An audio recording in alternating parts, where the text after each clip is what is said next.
As is common with these videos, my heart takes me back to 1993, a year that brought us so many great video games, and PC gaming was leading the way. Doom, of course, shook the very foundations of gaming. LucasArts were on top form, not only with their adventure games like Day of the Tentacle and Sam & Max, but with their Star Wars games. It was a great time for home computer games, as the Amiga was still relevant, but DOS games on PC were really starting to prove that they were the future of gaming. One game that felt at the forefront of that sense of advancement was Bullfrog's Syndicate, an isometric strategy game set in a bleak dystopian cyberpunk future, ruled by ruthless corporations. A future that is sadly as relevant today as it ever was. Today we'll hear from some of the team that made that vision a reality and find out how one of my all-time favourite games was made. I'm on a retro tip, and this is the making of Syndicate.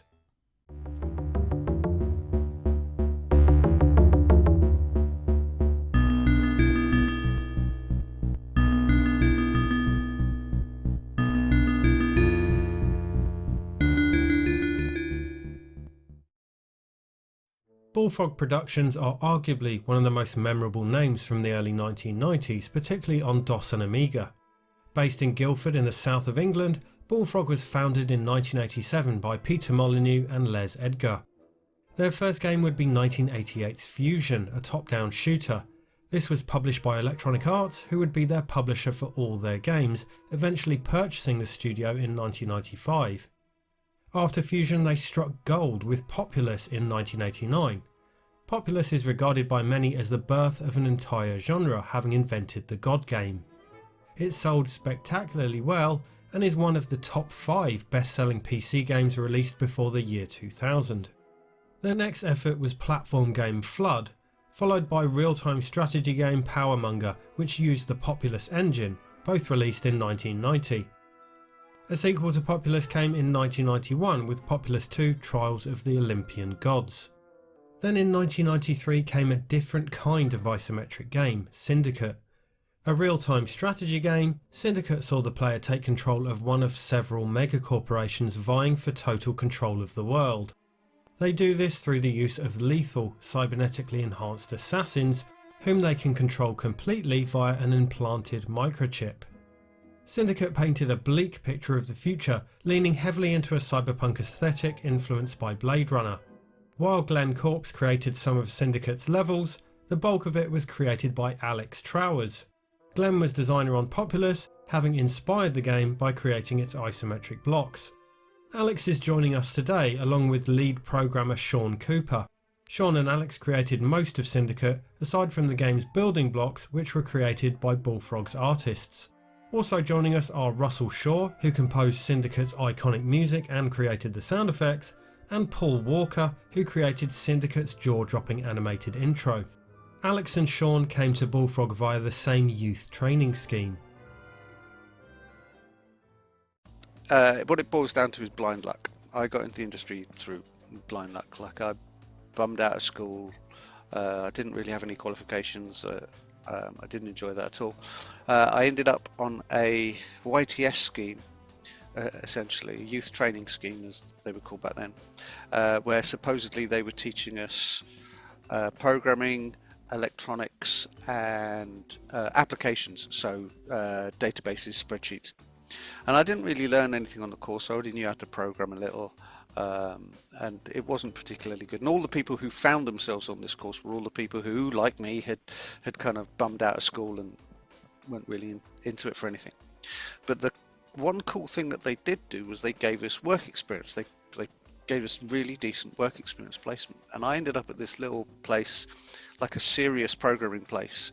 Like, we were making medical imaging software for eye surgeons, and we were making stop check remote handheld software for things like when you're on a plane and you order duty free, whoever was like pushing the cart would have one of these things and go, oh yeah, I can get you 3 of them, and all sorts of stuff like that. So like proper coding, proper serious real world applications. But I knew the Bullfrog guys from the local game store Like, we had a local independent game store in Guildford called Ultima, and it was amazing. And I used to hang out there when I was a school kid, and indeed long after I started work at Bullfrog, we'd still just hang out there. So I knew Glenn, I knew Kevin.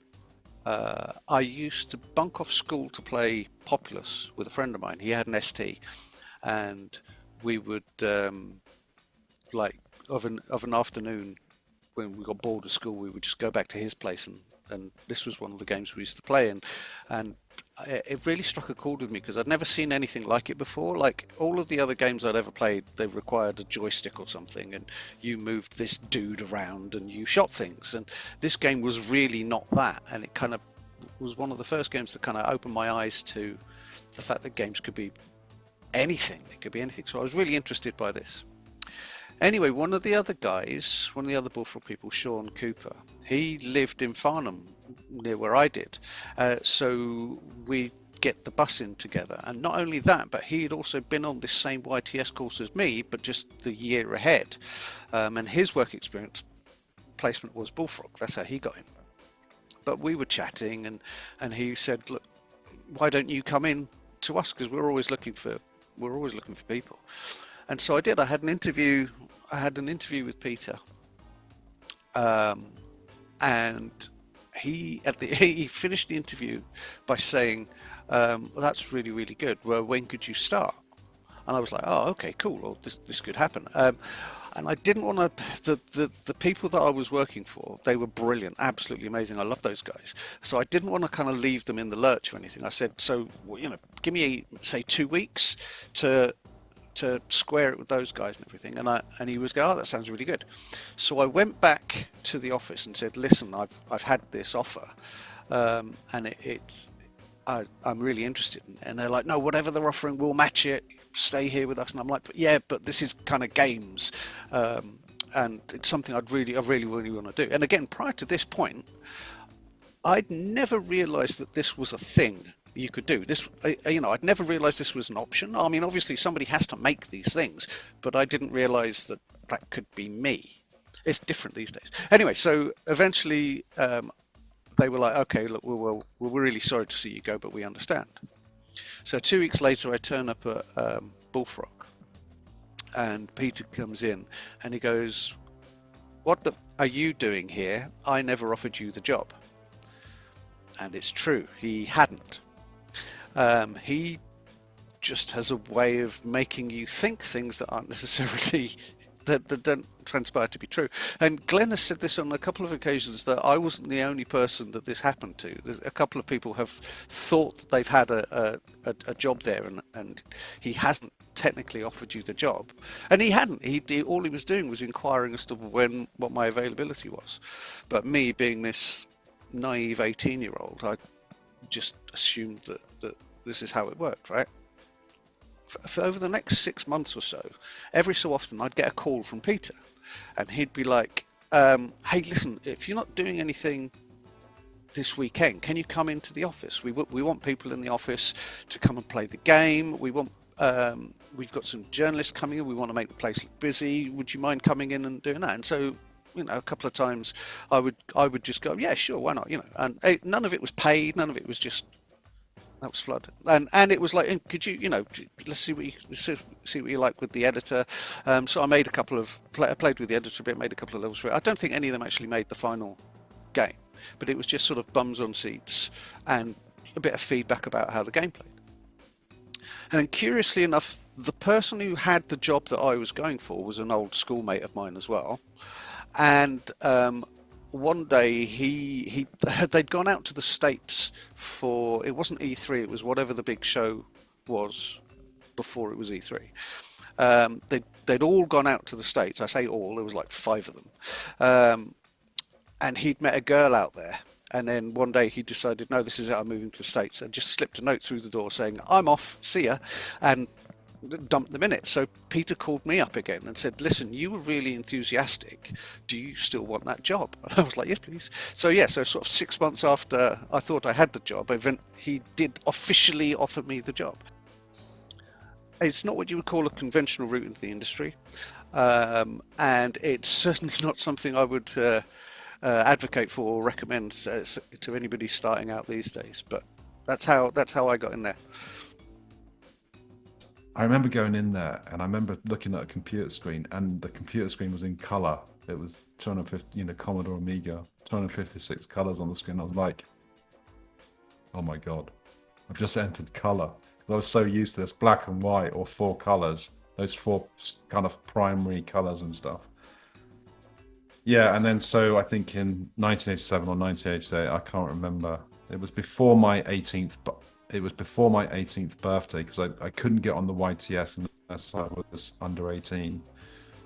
And then I started work at Bullfrog, and then things just followed. We started working on, testing. I was playing Populous, this game in color.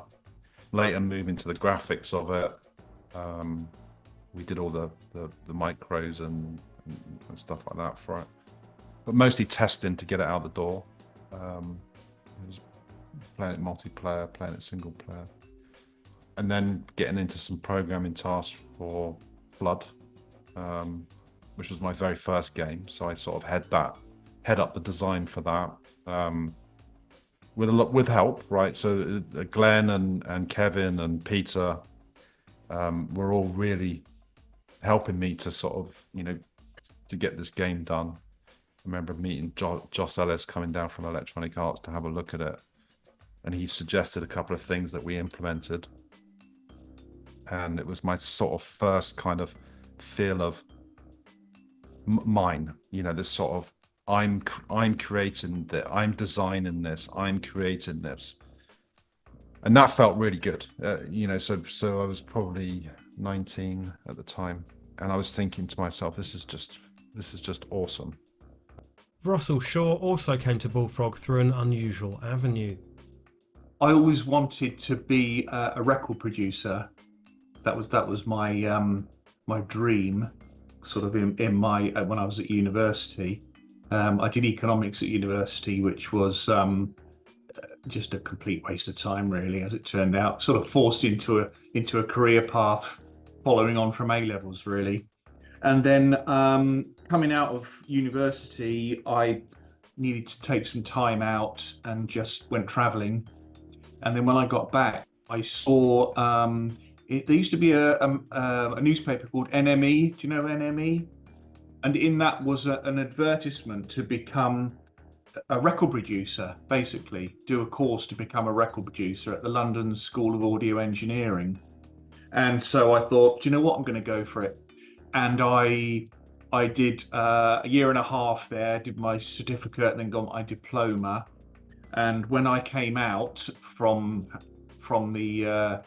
having passed, I sent off loads of letters to lots of recording studios, and the one person who got back to me was a guy called Jerry Anderson, who was the Thunderbirds and Captain Scarlet and Terrorhawks, asking me to come and run his studio for him, which was it's just like a miracle, really. It's a bit like a dream. No one else on my course had anything like that sort of opportunity, but it just came my way, so I took it.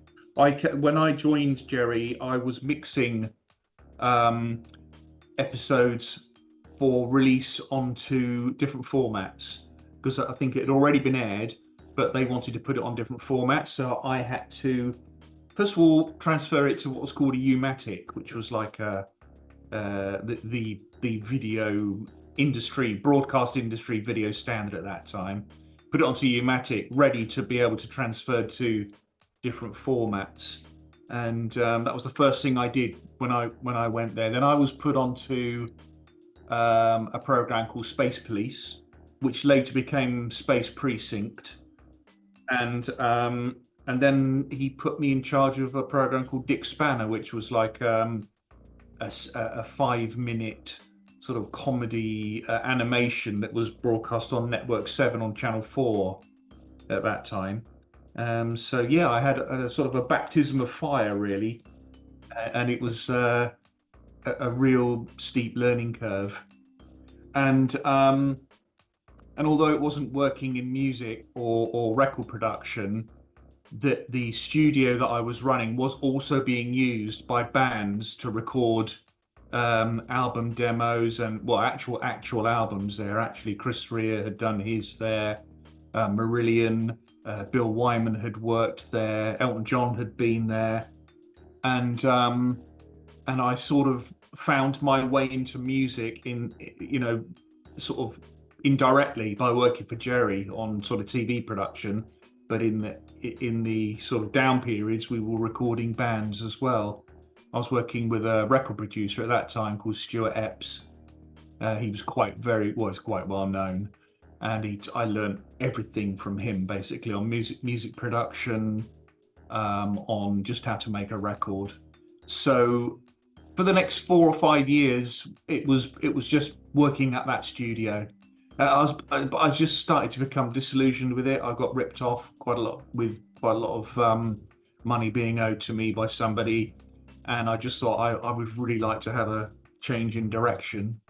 Rather unexpectedly, working with Jerry Anderson really worked in Russell's favour when trying to break into the games industry.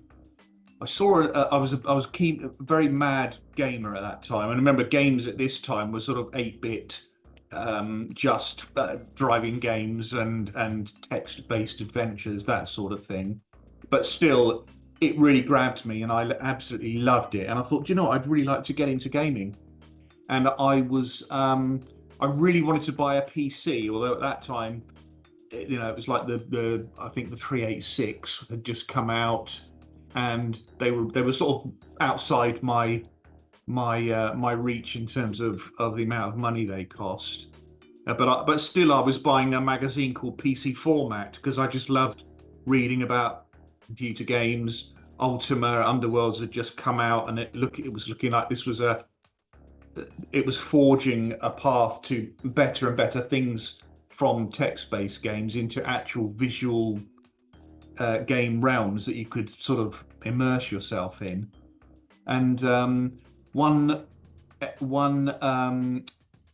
the PC formats that I got had a interview with Peter Molyneux, and he was saying how much he felt like audio was going to be a big thing in computer gaming in the coming years, and he was on the lookout for somebody to take over at Bullfrog as their sort of head of audio, if you like. So I rang him up, or I rang up Bullfrog offices, and he picked up the phone, which in those days was he did, but of course he never does that now. It's just one of those things. In those days they didn't really have anyone manning the phones sort of full time, and he just picked up the phone, and I said, introduced myself, and I said I'd like to sort of tentatively investigate coming to work for him as head of audio. And he said, I'm really sorry, but we've just given the role to somebody. So I said, oh, okay, not to worry. He said, but anyway, what have you done in the past? And I said, well, basically I used to work for Jerry Anderson, and he all went silent on the phone, and I heard him muffled, put his hand over the phone, and he came back to me and said, when can you come in? He was a massive Jerry Anderson fan, essentially. And so I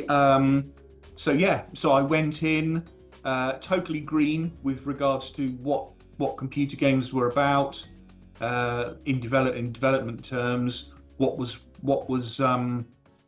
the process in getting audio into games, even about how games were made. I had no idea. And he took me on, and I basically was straight in on Syndicate. During those early days at Bullfrog, it was a small team in a cramped office. It was tiny. So when I joined, there were 8 of us. There were 6 of us in this one room. It's all above this hi-fi shop in Guildford. The hi-fi shop is still there, by the way. So there were 6 of us in this top room. There was 1 of us on the floor below that, and then the last guy, Edgar, he was on the floor below that and had his own, because he was like the biz dev, the money, so he had his own little office. There was 1 artist, Simon, who had the floor below us, and that's because he just managed to annoy Peter like the whole time. So Peter was like, I don't want to work in the same office as you. You go sit down there. And then everybody else was crammed into this tiny office at the top. And by crammed, I mean it. So like Glenn and Sean, their chairs would back on into each other, and their chairs would keep hitting each other, and they would just occasionally turn around and physically punch each other. They would just be like, you're just annoying me, stop it. And then would you just move over? And fights would happen between those two on a sort of weekly basis. My chair did the same to Peter's. The difference was, like, my desk was terrible. It was on top of, you know, when you get a room where the stairs have come up underneath, so there's like a raised platform. That was where my feet were. Well, on top of that raised platform, there was a fish tank on it, and balanced on the fish tank was just a piece of wood that had clearly been used for. It was like an old terminal piece of wood, so there was like a big hole cut out of it where normally there would have been a screen or what have you. And my Amiga was sort of balanced on top of that. It was an old Amiga 1500, 1000. It was one of those where the 256K memory expansion was parcel taped onto the front of it, and if you wobbled the desk too much, the whole thing would crash because the connection wouldn't be great. But it was all balanced on top of a fish tank. So that was my desk. So it was very, very cramped. The office wasn't in the best nick back then. There was a crack on the ceiling. I remember this vividly, and at various points we'd stuck like disc labels to say this is where the crack is now, and then there'd be another one further on from like several months later.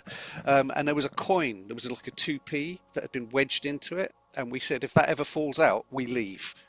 That was our like early warning system. So yeah, it was a tiny office filled with a bunch of really quite geeky guys. We got on really well because you kind of had to.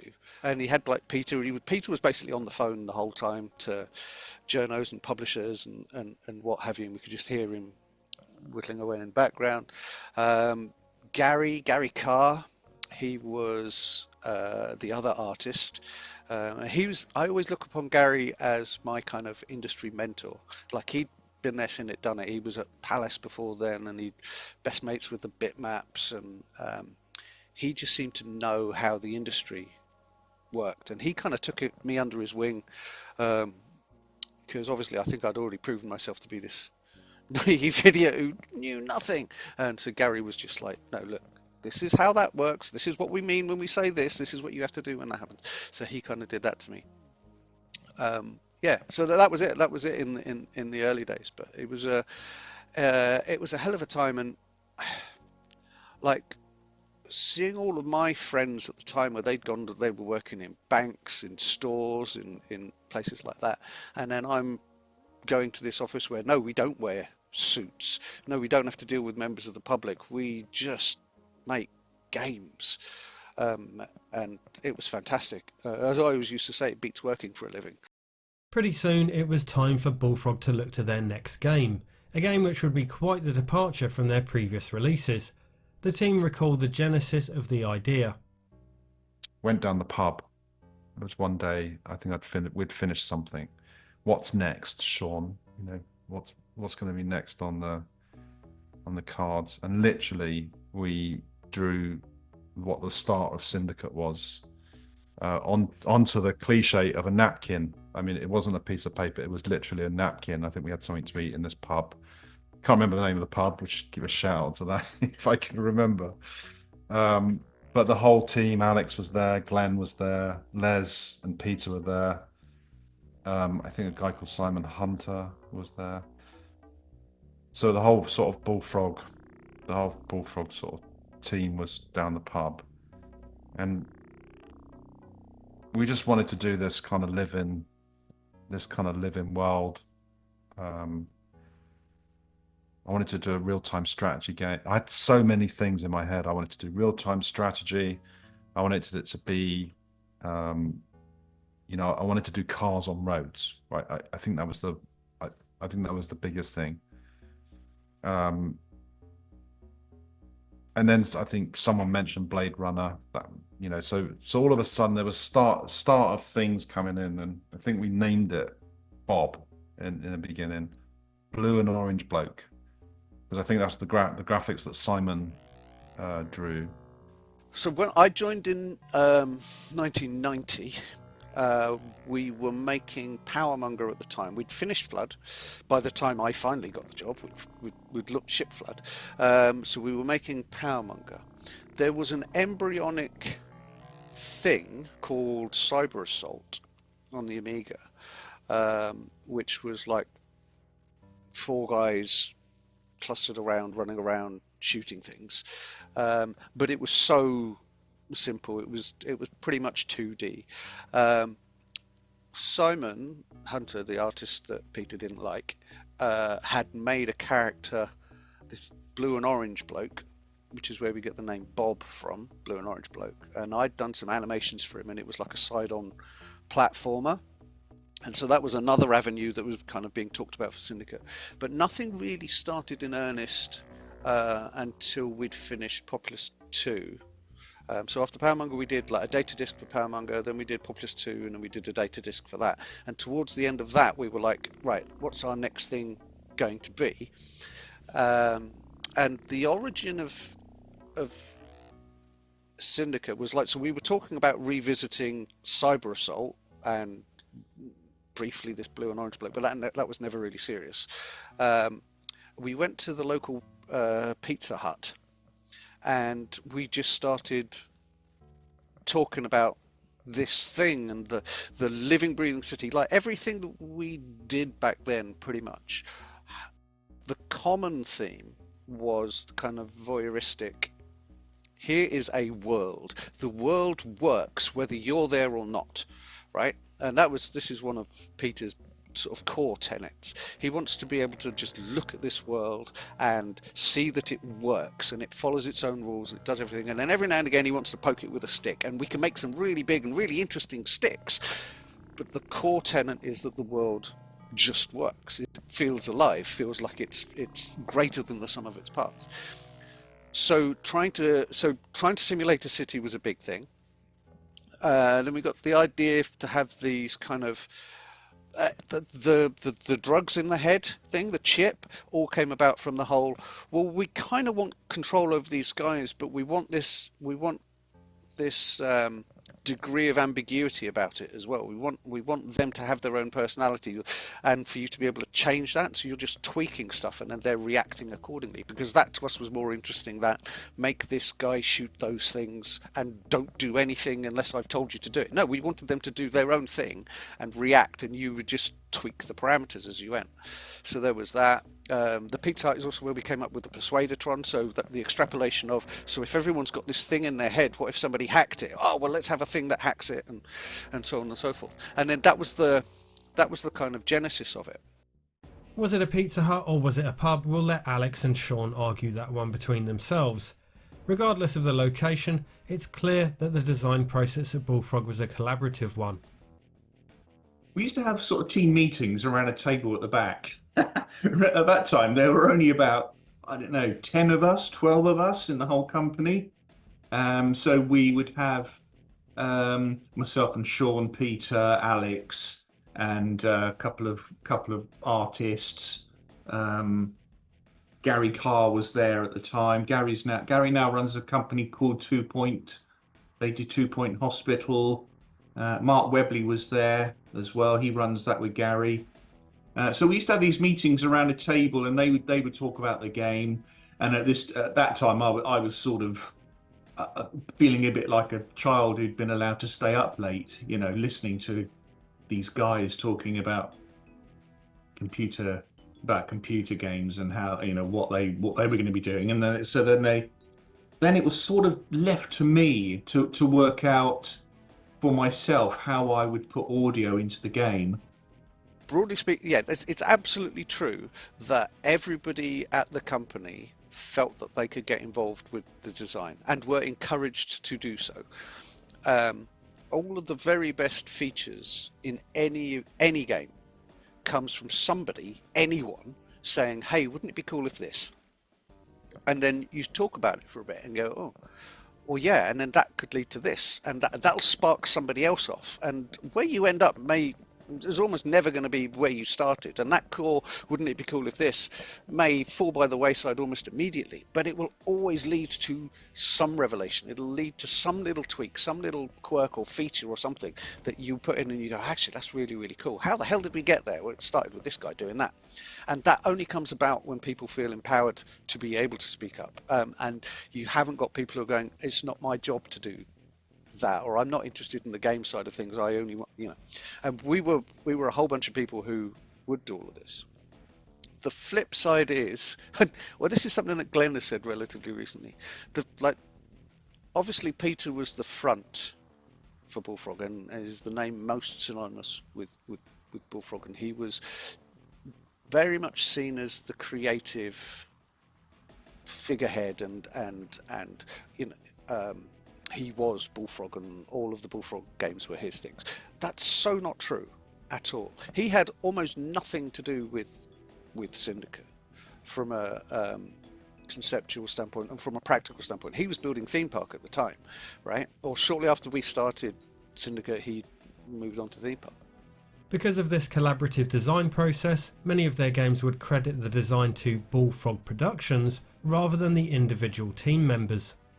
The design by Bullfrog thing, there's kind of the two prongs to that are, one, we have to acknowledge that it's a collaborative thing. There's no one person who does this. But the flip side is, two, nobody else gets credited as a designer.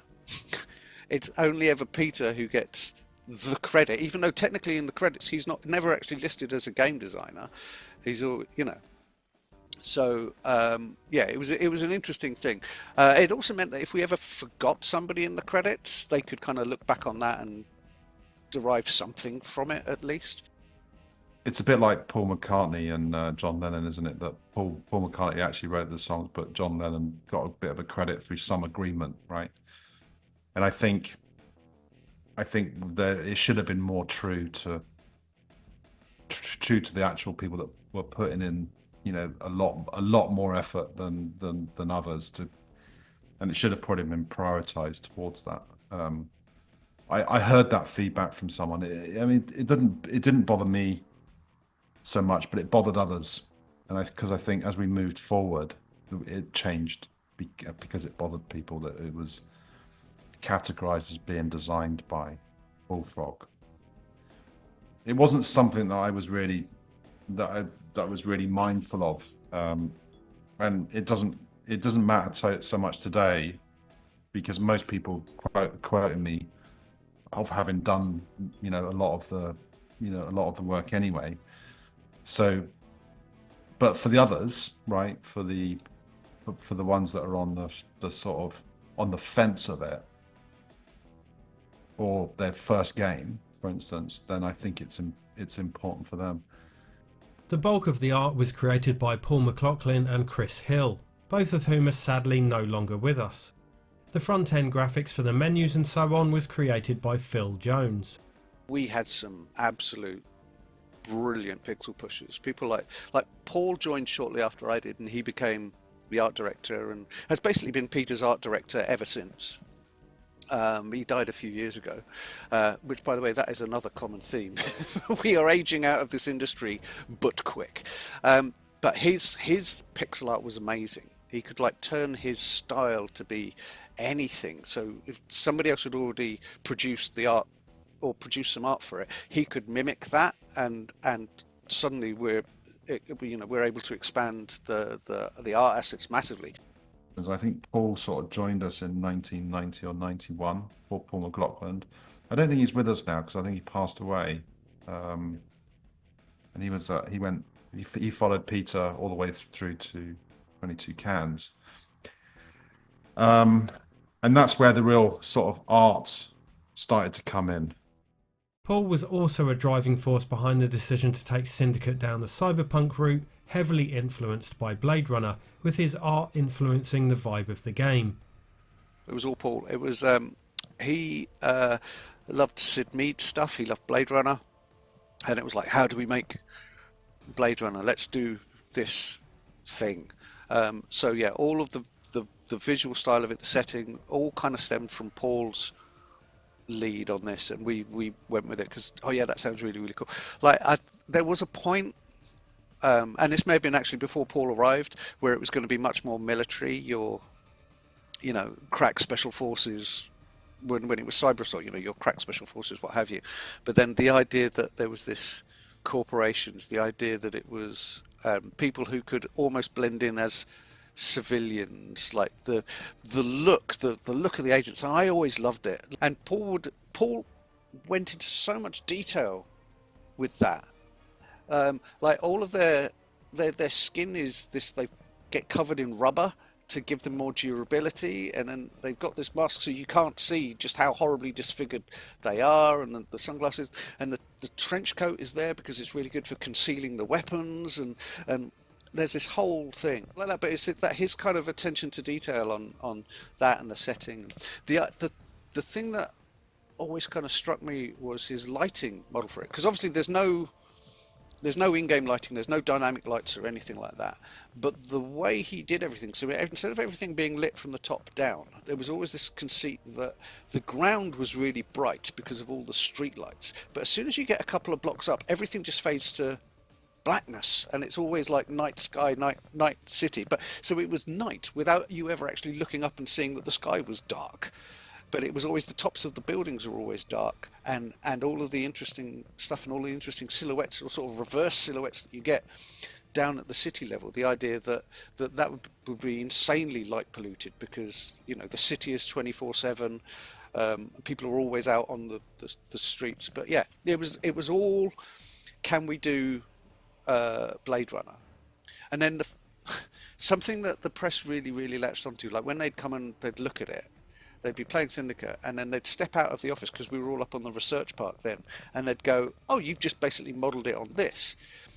And we hadn't really. I mean, there must have been some kind of osmosis there, but it was uncanny, and I think it really used to unnerve a bunch of people that they just spent all this time like in this dystopian future, and then they step out and the research park, the technology centre where they happen to be standing, looks just like it, and they're like, oh, this is a little unsettling. Development would start on Amiga but moved to PC. We started on the Commodore. The Commodore that I think had 1,000 or 2,000 or something. We started on the Commodore, the development of this game Bob, right? And then soon we quickly moved to PC, because we realized that the growth of PC was quite something, and that means we could move to sort of 640 by 400, or maybe it was 480, which was high res, which back then was high res. I mean, it's barely a thumbnail on your iPhone these days, but and it was 16 color, so that the art team were convinced that they could get the color through dithering, to sort of up the, but it did give it a really nice look, having that limited color palette, I think. So we moved to 286. Quickly the 386 came along. We moved to the 386, so going from 16-bit to 32-bit registers, and then I think we moved to 486 right towards the end. And we started building it on the Amiga, but it became very apparent really early doors that we weren't going to be able to do all the things that we wanted to do on the Amiga. And so it came at this sort of turning point where that's when we decided to jump to PC, because the PC got very, very exciting. A, it was powerful. This 386 was an absolute beast, and we're like, ooh, we want to get kind of involved in that. B, the other core sort of Bullfrog tenet was we make multiplayer games first. We take a game concept, we make it as a multiplayer game, and we play it against each other.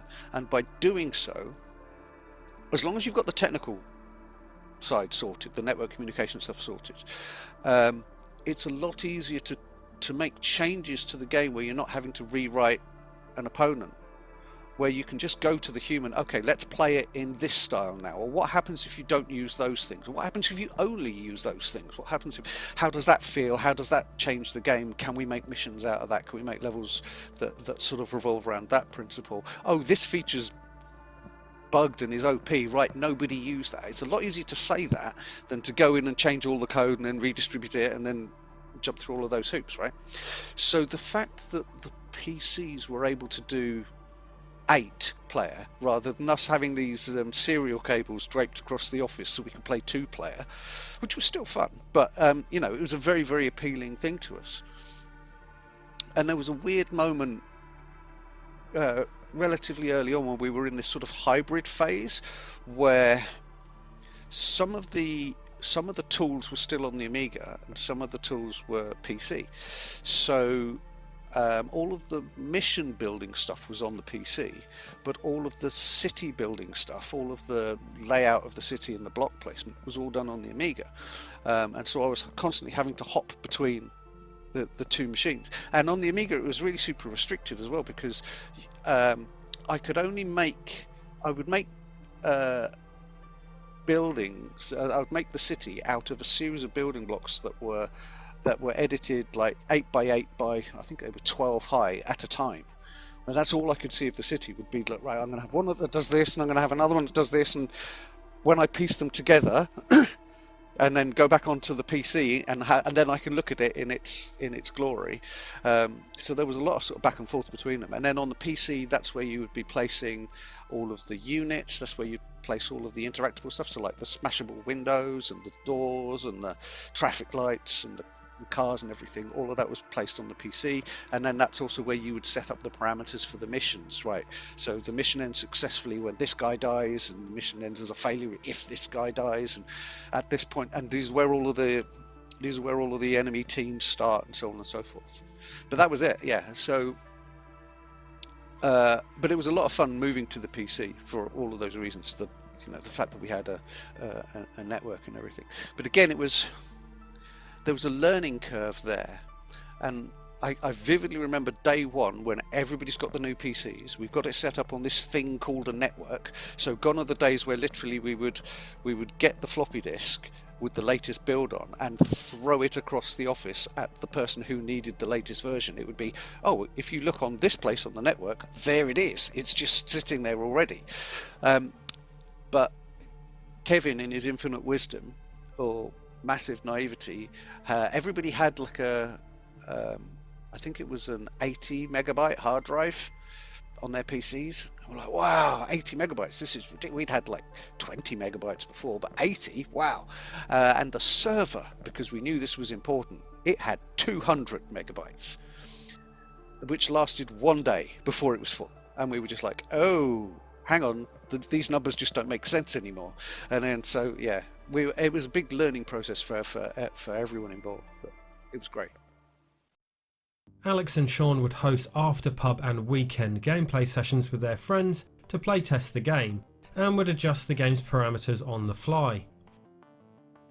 And this is why, by the way, when people ask what was your favourite game, well, I always say Syndicate, simply because of like we'd go to the pub on a Friday with our mates, and then after the pub kicked us out, we'd go back to the office to play Syndicate with our mates, right? So this is like 11 o'clock, half 11 on a Friday night. We've rocked up the office with like 3 or 4 of our mates, and we start just playing Syndicate. And then somebody goes, oh, what if you could do this? And we go, oh, that's an interesting idea. And then Sean goes, all right, like, give us 15 minutes, and he writes a new version. Right, new version's up, and I've built a new mission to do it, or a new layout or something, or we've built a new weapon, or we've built a new what have you.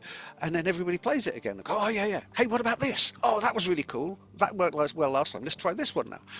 And we would do that until somebody realised that it was light outside. Now it's Sunday morning, and we've spent the whole weekend doing this. And it wasn't crunch, because no one was making us do this. It was just, we got excited by it, and people were enjoying the process, and the game that fell out at the end of it happened to be the better for it. Yeah, I'd love to be a fly on the wall, be watching us play on the weekends. When I used to get all my I used to get my friends in. We used to get some beers, some pizzas and stuff, and basically lock them in for the weekend and get them to play it multiplayer to death. You know, and you just hear the feedback. Oh, that's shit. This is a shit game. Yeah, but why? Why? Just tell me why it's shit. Oh, because I couldn't do anything about that. He just killed me, and I couldn't do anything about it. Okay, let me change. Let me go to my computer. Right, give us 5 minutes. Make a new build. Push it to everyone's machines. Buy a disc. Right, so here's a disc. Put it in your machine. Run that. Put this disc in your machine. Run that. Right, and let's play it again. And eventually, the shits, the call outs. Oh, this is a shit game. Were more silent. Right, it was more like, shit, get out there. Right, quick, run. Oh, stop that. You know, it was more that sort of language, and we knew that by playing it and testing and playing, that we could really hone that, you know, what made the game. I used to get quite excited for Monday because I'd be working the whole weekend to try and get it done. But I used to work I still do. I'm workaholic when it comes to creating stuff. I would work all the time. Eventually, I had my machine at home. I think 1992. I had a machine at home, so I could take my disc home and continue, you know, developing it at home. But such joy of just being able to tune things to make it more perfect. The team would play Syndicate after hours not only for the betterment of the game, but because they wanted to. The extent to it being so much fun was by the time we were finishing Syndicate off, we'd expanded the company a lot, and there were several people in the office now for whom this was, air quotes, just a job.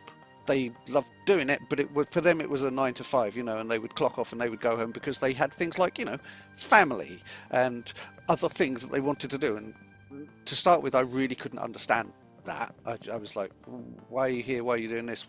Why aren't you drinking the same Kool-Aid as everyone else? But I understand it 100% now. But they were staying after hours to play the game. And multiplayer, and every lunchtime we would set up at least one game, but there were too many people were trying to get on that one game, and if you weren't on it at lunchtime, if you weren't on it right at the start of lunchtime, you didn't get in, so you'd have to set up another game and hope that you got another critical mass of people to do it.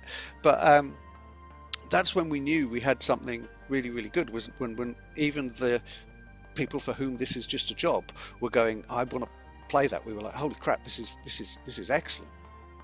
At that time, I used to stay very, very late in the office because that was just like the atmosphere, really. I used to stay behind with Sean most nights and sit with him while we used to sort of trade ideas with regards to coding and how that can relate to sound, and then we both have a game, you know, playing the game. And then I think we moved offices like about a year, maybe 6-7 months later after the first place I was in, the first office we were in, and yeah, I used to sit very, very late at night, chugging away through Syndicate.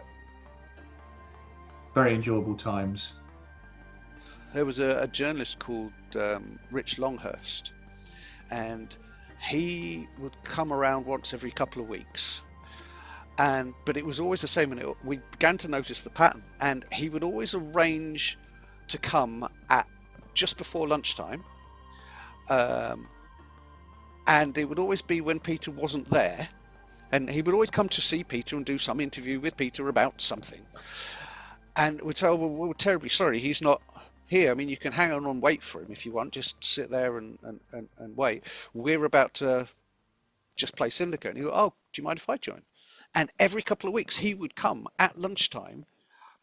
His interview wouldn't happen, or it would be delayed, and he'd be like, oh, that's a shame. Do you mind if I join in? And every couple of weeks we couldn't get rid of him. So that was something. And he was writing a book on it, or he ended up writing a book on Syndicate and how to play it and what have you. Design things that that we created, just from playing. And it'd be really, do you know what would be really cool? It'd be really cool to do this. Lots of those kind of moments from lots of people, right? Just by playing. And I guess as time moves on, you play less. As you move through the sort of as I moved through my career, I think the last game I worked on, I didn't even play it. That's the difference. I worked and I played. I played more than I worked. Because that was the nature of that we had to do that. It was the same for Magic Carpet. It was the same for all the other games that I worked on at Bullfrog. We played them as much as we worked on them, and we were writing games that we enjoyed playing. Right. The other example that I always use, obviously it's after the fact, is after we shipped the game, we still played it, and I can't think of another game since. And you can speak to any developer of any game, and the amount that go when we've shipped it, the first thing we do is fire up a game and have a go. They don't do it, because by the time you've gone through that hell that is actually gold mastering something, you never want to see this title ever again. But we still played Syndicate, and we played Syndicate months after release, and the only thing that stopped us playing it was Doom came out, and we went, ooh, that's good, let's go play that. So that's what it took to get us to stop playing. So that's how we knew we had something good. In the end, the multiplayer aspect would have to be cut from the game before release, not appearing until the American Revolt expansion. 100% we intended to release with the multiplayer. The day that Sean decided to pull it was a very sad day indeed, and we were all arguing, no, we can't do that. It's because, in all honesty, it's the best way of playing Syndicate. It's incredible, and to this day, it really grinds my gears that so many people who are going, oh, I really like Syndicate, never got to play it multiplayer, because it was only on the PC, and it was only on the PC if you bought the data disc. So that's like a subset of a subset, and it should have been everybody was playing it like this, because boy, that was so much fun. I cut it from the game because I couldn't make it work properly. I couldn't make it stable enough. And we were using NetBIOS at the time, and I think the numbers were too small as well. So I think it wasn't a hard argument to have that we don't think we should compromise the drive, what EA called the drive windows for release, that we shouldn't compromise that to hold it for the multiplayer, just so that a handful of people can play it multiplayer. It was a very good tool for us to use in the game. In the early days of experimenting with the game's controls, things were quite different from the streamlined end result. We were playing around on this game, right? We were having the guys run, 8 blokes, I think we started with, running around, following each other, clicking and firing, get some multiplayer in there, start killing each other, put a few more weapons in. And I think it kind of, we got it to the point where this blue and orange bloke on this flat plane, where we could just kill each other, right? And if you got hit by this, I think I've said this before, this sprite that we fired out the gun, you died, and you'd lose a guy or you'd lose your life, and that would be the end. It was really harsh. So there was a lot of design around movement, right? Clicking, motion in how they moved, and how they fired, and the direction they pointed when using the mouse, and they could move at the same time, sort of thing. We're trying lots of those types of things out. So in earlier versions of Syndicate, you controlled 8 agents each, and it had a very traditional input method of click on the agent, click on what you want him to do, click on where you want him to do it. So they each had buttons for moving, shooting, going and picking up a thing, getting into a car, all of the different interactions the only people who could play that were me and Sean, because we came up with the system and we got used to it. For everyone else, it was really, really clunky. Like 8 was just too many people, and this interface was quite clunky. On the one hand, that did mean that you were leaning more into the I've got to let them do their own thing because I can't micro them. I can't just be telling them what to do the whole time. But we pared it down. We pared it down to 4, and we came up with this system whereby, actually, you know what? If the player's clicking on this, there's only really one thing he wants to do. So we'll do that. And so I think, inadvertently, we'd invented the first context-sensitive cursor. Like, I can't think of a game that predates Syndicate that had that.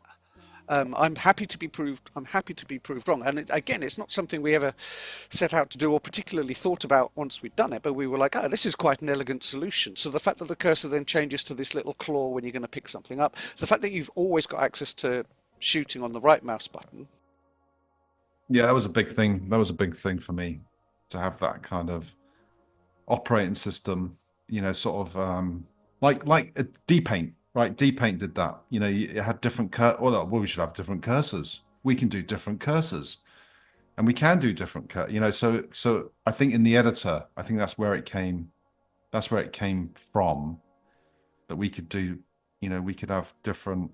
You know, if we're going to fill with these blocks and stuff, we could have a little fill thing, and I would literally just rip it off from D-Paint, D-Paint 4, I think. Just go, oh, we use the same cursors, and then I remember finishing this editor, and I was really chuffed because I had all the icons. You know, you could click on them, you know, to put it in select mode, so you could select bits, and that was a lot of fun. It was a lot of fun creating that. I just that was my impression of it. I didn't feel it was tedious or anything. It was just I was doing graphics, you know, icons, and storing them in the machine. Yeah, fun.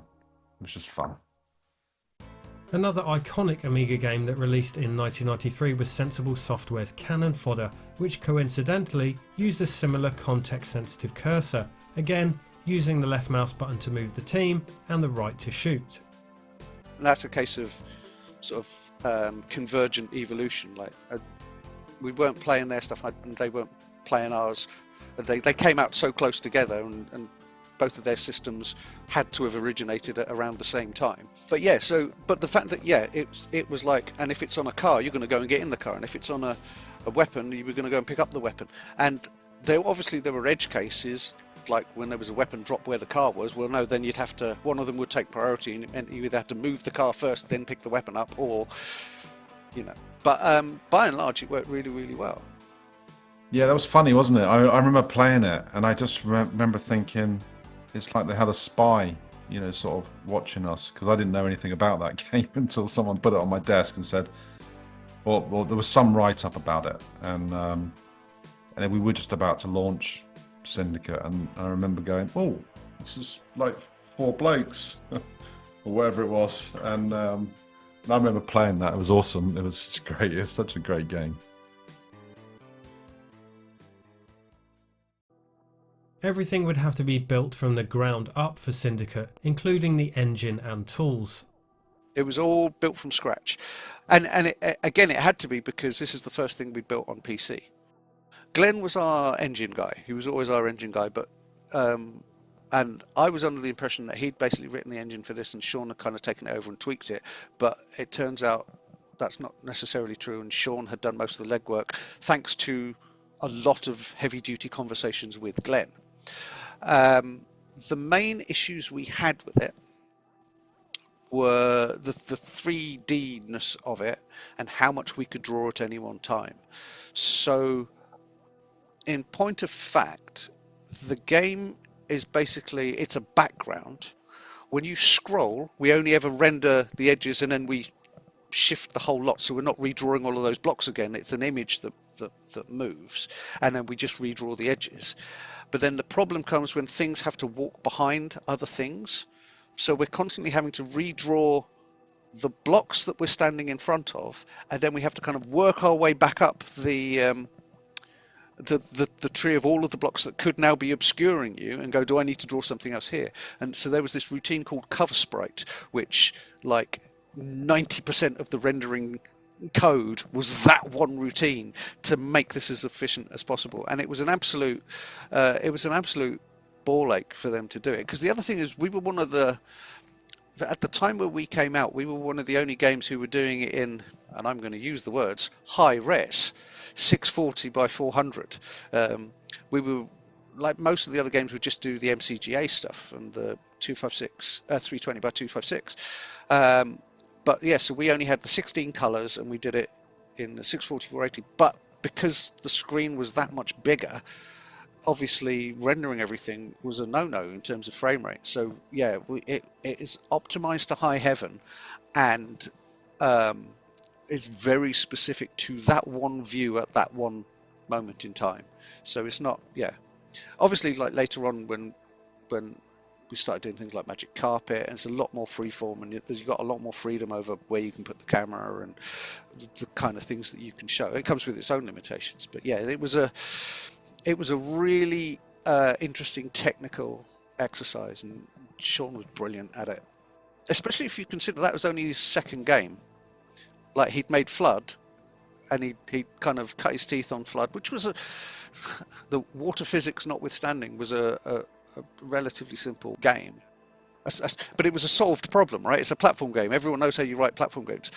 No one really knows how you write this city simulator action shooty thing, you know, and certainly not with the technical restrictions that we were going for. So, you know, building countless tools, things like character creator editors, so we could draw body parts, you know, the legs, the bodies and the heads, and then interchange them, and we'd stick them into this editor and get them into the game to sort of up the variation. Which I talk a lot about that today, because that's what I work in now. I work in character AI and automation and character creation. And this is kind of where my love of that started, you know, where you were just trying to create as many combinations as cheaply as possible, and to try and fit it in memory. And it's exactly the same thing today. It's just that we had a different challenge back then, because we had, I think, 640 megabytes, 640k, wasn't it, or something? I can't even remember what. It wasn't anywhere near megabytes. Yeah, so it was in Ks, not megabytes. I mean, just imagine we had megabytes back then. So we had to fit it in, you know, and it doesn't go a long way, right? 640k. You know, it's not even 1,000 by what is that? If you did 1,000 by 1,000 pixels with 1 byte, you wouldn't fit in memory. You know, so it's just mind-boggling how we actually got it, how we actually got it into memory. Meanwhile, we were developing this isometric engine to allow this stacking of these bricks to build up the scene. And then we started creating level editors and a world builder, right? So we could copy and paste. We could create buildings, and then we could paste them into the world. And I think that was quite a big step, you know, back then. It sped it up a bit, because we were struggling, I think, to sort of try and build things in quick enough. So you want to empower your level designers, get Alex the tools that he needs to start building out the levels. Nothing seemed challenging. I was limited by knowledge, but I didn't feel I can do anything. Right, it's been my attitude all my life, up until about, you know, as soon as you turn 50, you go, oh shit, I can't be a football player anymore. But I've never let anything limit or chat. You know, it wasn't so challenging. It was more limiting, right? It was limiting in knowledge. But I think the challenges, I think, round development, right, and manpower to build things, to focus on content and build things fast, right? So that you can test your iteration times. If you can just produce something and then play it and then throw it away, That's power. And I think the other side of it was the character editor. Just being able to, intermatch these things and then produce lots of this variation in the game. I think that was, those were the two things that I remember building that I thought made a difference, right? It really made, and by using them, right? So writing these tools and then being able to use them and go, that's really cool. Just mock up. I can quickly mock up a map and not have brick by brick by brick, to place down to build something. So that was, I think that was, that felt really good, as well as building the game, but building the tools as well was something I really enjoyed, and it's something I enjoy today. It's probably the most favorite part of game development is developing the tools that allow you to build the game design. And if you're the game designer and the engineer, then you can just hone it to that idea of, because you're going, oh, I know exactly how quickly I want to build it, and then you just change it. You just create code and create these editors to match that desire of sort of building these things out. Alex would build the levels from modular building blocks made by Paul McLaughlin. So to start with, the editor that we built was slow. It felt slow to put things together.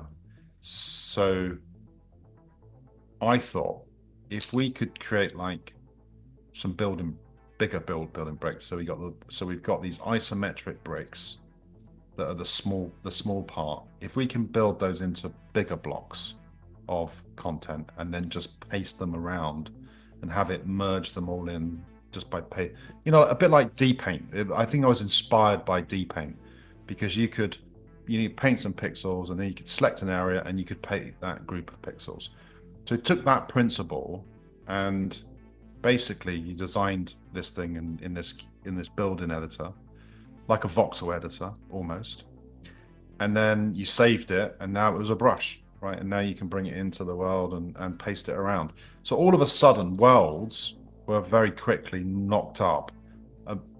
So Alex would go, right, I've got this level for lunch. All right. Let's get it on everyone's machines then and let's play it and let's see what it's like. And that really empowered the sort of the kind of marching it forward to build out the game. That's one of the reasons why I really loved working with Paul. Just because again, right? So there were a number of different artists on the original Syndicate. Paul was the lead art. Chris had basically done most of the unit sprites and everything. And then there were a couple of others, like Mike came on and he was mainly doing the console version and portraits and stuff like that. But most, if not all, of the blocks were done by Paul. And because he was technically so good, like he had a really good idea, he had a really good eye for what the system could and couldn't do and how you could exploit it. The blocks that he made would always have several uses, and even down to the fact that so a block consists of three faces. You've got the two wall bits and then you've got the roof bit on the top, and he would make them in such an interesting modular way that I could use this as a roof, or I could use it as a pavement, or I could use it as a river, or I could use it and it would have so many different permutations. But what I loved about him was he wasn't precious about any of them. So if at any point in time he would build a structure and cut it up into blocks, and he would cut it up in such a way that made sense to him to make that structure. But if I then came and went and put it in upside down and it made something that was very close to, oh, actually that could be an interesting thing, he was not precious about it at all, and he would go back in and tweak his blocks to make sure that it worked that way and the way that he wanted it to work. And there was this wonderful back and forth between the pair of us where it was basically an artistic, wouldn't it be cool if, oh hey, can we have one that does this? Oh, I'll make that. And then he's made the thing to specifically do that. And then we thought of, but hang on, if we put it over here, it can now do this as well. So yeah, it was wonderful, but it was very much it was an iterative process, and it was a back and forth process. But there was no ego involved with him at all. He would be. There were a lot of artists, certainly later on as well, who they get upset if you don't show off the thing that they've just made the way they want it shown off. And you can see examples of this as well. When everybody just started getting into rendering, like the 3D stuff and the pre-rendered stuff and everything, the artists would spend so long making this wonderful thing, and it looked fantastic, and they would demand a camera has to spin around this thing and it has to show it off, and these things just took too long. They then needed what they needed but never got was somebody external to come in and essentially edit it. And because when you're the guy who's made the thing and want to show the thing off, you're not in any way objective about how other people are going to perceive it, or how it should be shown off, right? And so yeah, and for the longest time, games never had that kind of editorial step where you'd go, no, we should just, less is more, right? It was always more is more, let's do more. But yeah, but we didn't get that with Paul, which was brilliant. Well, personally for me, I thought that was fantastic. These building blocks and the other tools created by Sean allowed Alex to create levels and missions very quickly. And then we started with a couple of levels, placing things down, see how it worked, get some cars in there, jump into cars, put 256 people into cars and then get them out again. Kind of strange, but it didn't matter. It was just all part of the game. I say I built all of the missions. Glenn, I think, built a handful as well, but there are 50 missions in total. It would be me coming up with the missions themselves, and I would do everything from building the map to populating the map to defining the characteristics of the mission. It was all very, very modular, though. There was a guy called Phil Jones. He wrote all of the AI for the enemy agents, and all I would do is say, an enemy squad starts here and it's this big. And then that was it. I would have no more control over what they would. I wouldn't script. There was no scripting then, so it wasn't a case of then I would say, at such and such a time this guy appears, or at such and such a time this thing happens. All I would do is set up the initial parameters of the mission. And I think actually I could tell, like, mission objective guys, go here, go here, go here, walk along this path, but that was about it. But I think that's why people accept it so much, is because each mission was just a set of opening parameters, and they're free to solve it however they want, and that's very, very empowering for the person. And as long as you make it clear, look, this is what the objective is, now you go and do it, and it's not go here and do this, then do that, then do the next thing. It's no, here's all the things, and as long as at the end of it that's destroyed, that's still alive, that thing's on fire, happy days, right? And I always liken it to, like, it's the difference between X-Wing or TIE Fighter and Squadrons. They're essentially exactly the same game, but the missions in X-Wing and TIE Fighter were, at this point these ships are going to arrive, make sure that those ones are dead, go! Whereas in Squadrons, it's, right, now you've got to go and blow this thing up, and then you can go and blow that thing up, and you can't go and blow that thing up before you've blown this thing up, not because it doesn't make sense in the world, it physically won't let you do that. That thing won't blow up until you've blown this thing up, and it's that level of contrivance and that level of rigidity that kind of makes people bounce off it. Whereas with Syndicate, it was just like, hey, go nuts, buddy, here's a city, please make sure that guy's dead. I love it when a game promotes this kind of discussion where people will vehemently say, this is the way you should do it, and then somebody else says, no, this is the way you should do it, and they're both right, but they can't see that the other person is right, and they are vehemently defending their position. No, you're an idiot, you've got to do it like this. But no, I can do it like this, and can't you see how much easier that is? No, I can't. And they get that discussion, and you know what we used to refer to as the water cooler moments, where, hey, you know, did you did you get to the bit where you do this? No, I didn't see that one, because their version of the game is different to your version of the game because of how they've played it. And it gives people a lot more, it gives people this sort of ownership over it that you don't get in almost any other medium, right? And so that's super, super exciting to me. Unlike games like Cannon Fodder, where the loss of a character could feel quite devastating, in Syndicate, the cyborg agents didn't feel like real people, which was perfect for a game where the player controls a ruthless corporation. Kind of highlighting the just sheer disposable nature of your units. Like, yeah, sure, we gave them all names, and it's just like there's a big pool of names. Nominally, most of the team, you know, would become an agent at some point. But, oh, I lost Jeff on that one. Never mind, I'll go and pick up 3 more when they'll just persuade her on a load and scoop up a load more guys, and off we go, because as a big corporation, I don't care about these individual people as long as the corporation's needs are getting satisfied and our end goal is being reached. Oh, sure, maybe I've invested a lot of money in that guy, but there's still 5 more of him just waiting to be picked up off the streets. I don't know how much of that was intentional, and how much of that was just a happy accident, and that's the aesthetic of the medium we were operating in. You know, that was the Blade Runner future. Alex and Sean prefer to control the agents individually rather than as a group.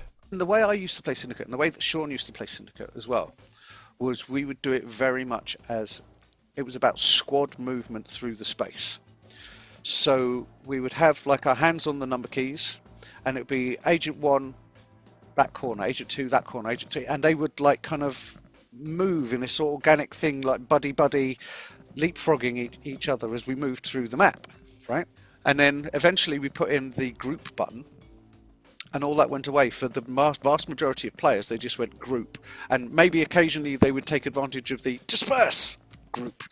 Playing it the other way, manually telling them go here, go that, it was incredibly satisfying. But again, only really me and Sean could play it like that, and it gave you so much tactical advantage, and it also meant that one Gauss gun wasn't going to just annihilate your entire squad. For me, it was about giving choice to the player, to allow them to do what they wanted to do. And I think the skill player, right, could take them singularly, right, and position them, right. Whereas the gung ho, you know, let's kill everything person would just keep them in a group. You know, put their bars right up when there was things nearby and just have them go crazy, you know. And it was just trying to give options, right, to players, to allow them to do that, to realize their strategy. The living, breathing world, which was so important to the game, would need people. Characters in-game could use one of 3 flavours of AI: civilians, friendly and enemy agents, and police. There are 2, I guess you'd call them pawns. There are 2 sort of objects, and they both look like agents. Some of them, the ones that are static, are just that. They're just civilians who look like agents who... Well, actually, no, they're not civilians. They'll be marked as police with their initial set to idle, so they stand there. And the AI of the game and the living, breathing city, it's all smoke and mirrors, right? Obviously, we couldn't simulate a whole city then. Nowadays, it would be still smoke and mirrors, but way more mirrors and much, much smaller mirrors. Although we still can't do smoke or mirrors. It's crazy. But anyway, so any unit in the game would have a very simple set of parameters. They would belong to one of the factions, so either one of the corporations or police or civilians. And then all that did was determine how they reacted when something entered a sort of perception range of them. And where something, that was anything that's carrying a gun. So civilians would run away from anything that's carrying a gun. Police would pull their gun out and go into I need to shoot whatever's carrying the gun mode. And enemy agents would do the same, but would also have this layer of, whilst you haven't noticed anything that's carrying a gun, be trying to move towards this area over here because that's where the player is, right?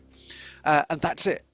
The civilians that were part of the living, breathing city and them going about their daily lives and walking around the city was literally them picking a random direction to walk in every couple of, and walking that way until they hit an obstacle, then picking a random direction to walk in, and off they went again.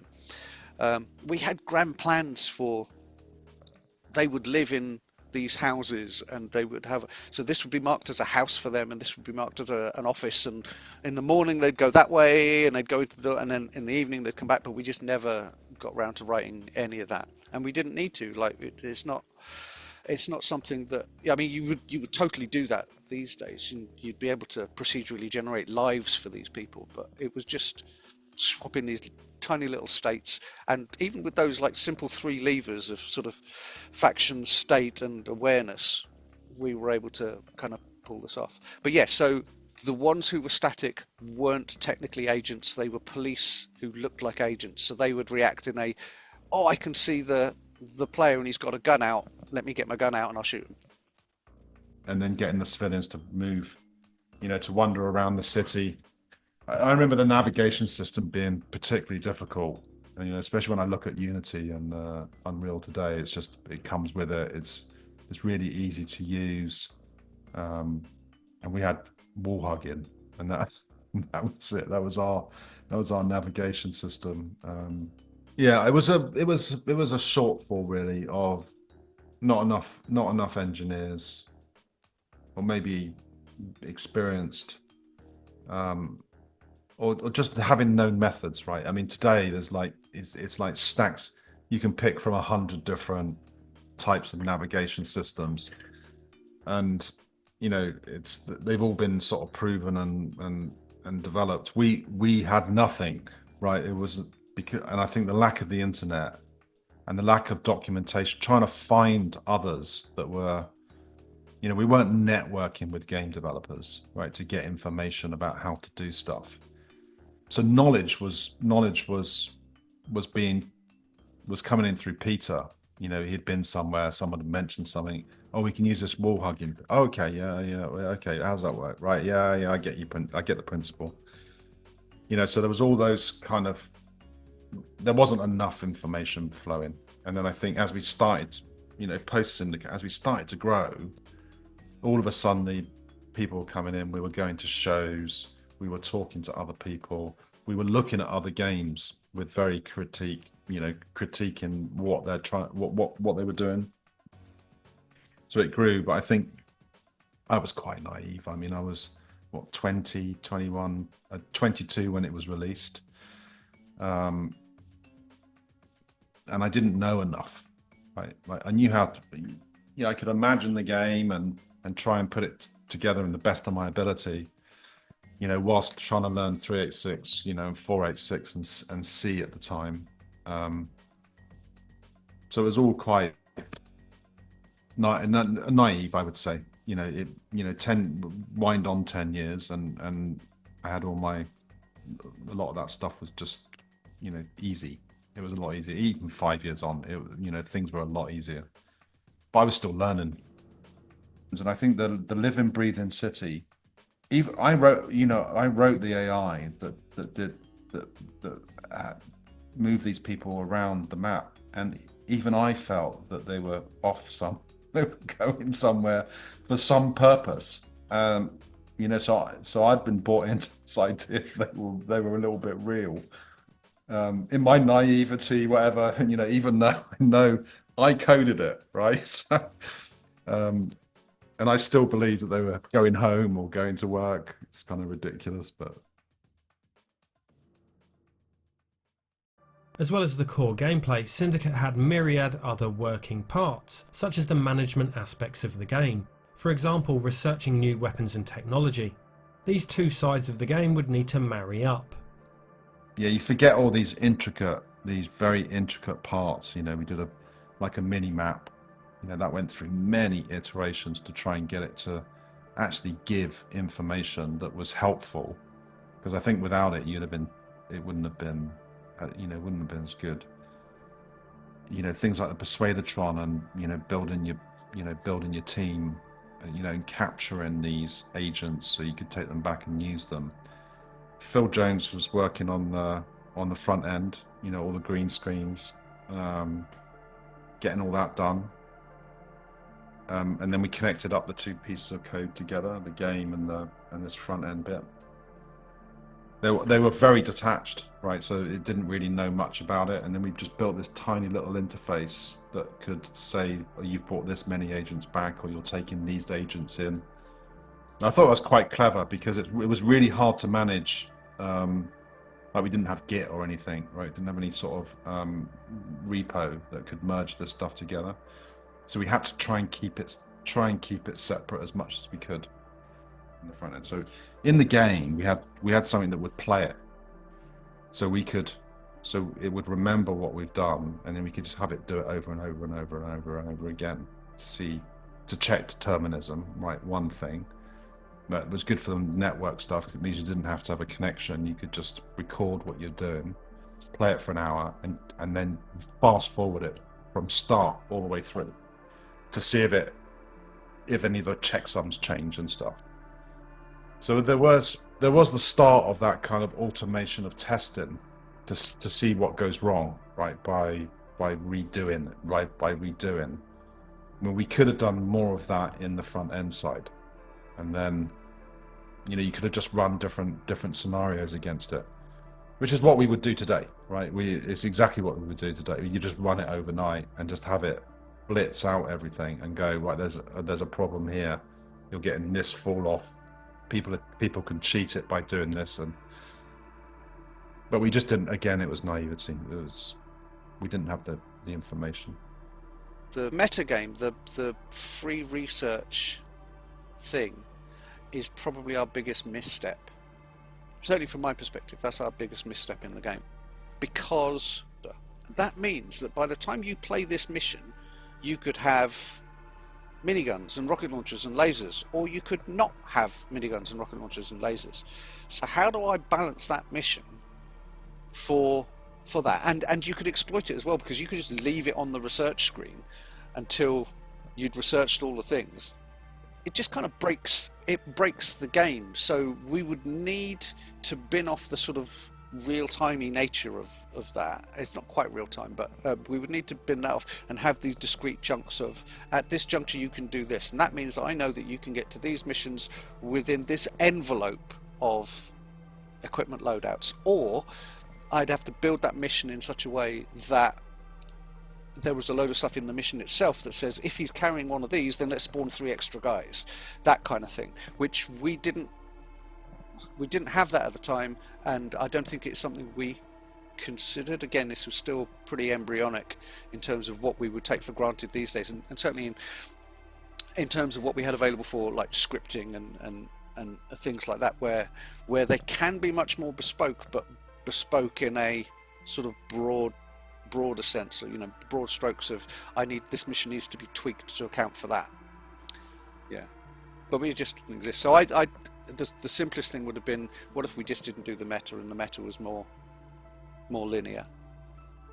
Yeah, well, again, naivety. I mean, we did build some tests. Like, if you up this, then you have to put this down. So sort of like trying to balance the statistics of it, and then you could test against it, right? If this is too high, you get this punishment for it, etc. I think it was hard to balance. Weapon research would unlock some fun new guns for the agents. One of the most iconic was the explosive and hugely fun Gauss gun. And then just add in a weapon, right? We're gonna add a rocket launcher, right? I think we're gonna need this, and someone like Chris Hill or Paul McLaughlin would go, well, we could do like smoke like this. Oh yeah, that's a really good idea. And then you could use like your explosions, Sean. The way you've done your explosions, we could just sort of push them out, in using a velocity, so it looks like it's traveling a lot faster and stuff. And then lots of sprites on, you've seen some of the explosions. I've been a big fan of that sort of, just having lots of things moving on the screen.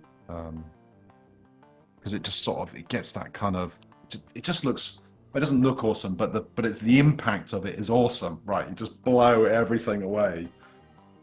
Now, originally, or the way we'd spec'd it out, is I said that the Gauss gun, because we were going to have all this cybernetic stuff, the Gauss gun was like an EMP weapon. It would only affect cyborgs, so regular civilians or regular humans or military people who didn't have any enhancements wouldn't be affected by it at all.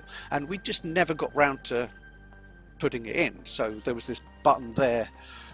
We'd got an icon for it, but we knew that it didn't do anything at the moment. And then one of these evenings, Sean has made this explosion and gone, I wonder what I can do with that. And then he's made this rocket launcher, and because that was a spare button, we put it on that, and we were playing with it in the evening going, oh, this is really, really cool.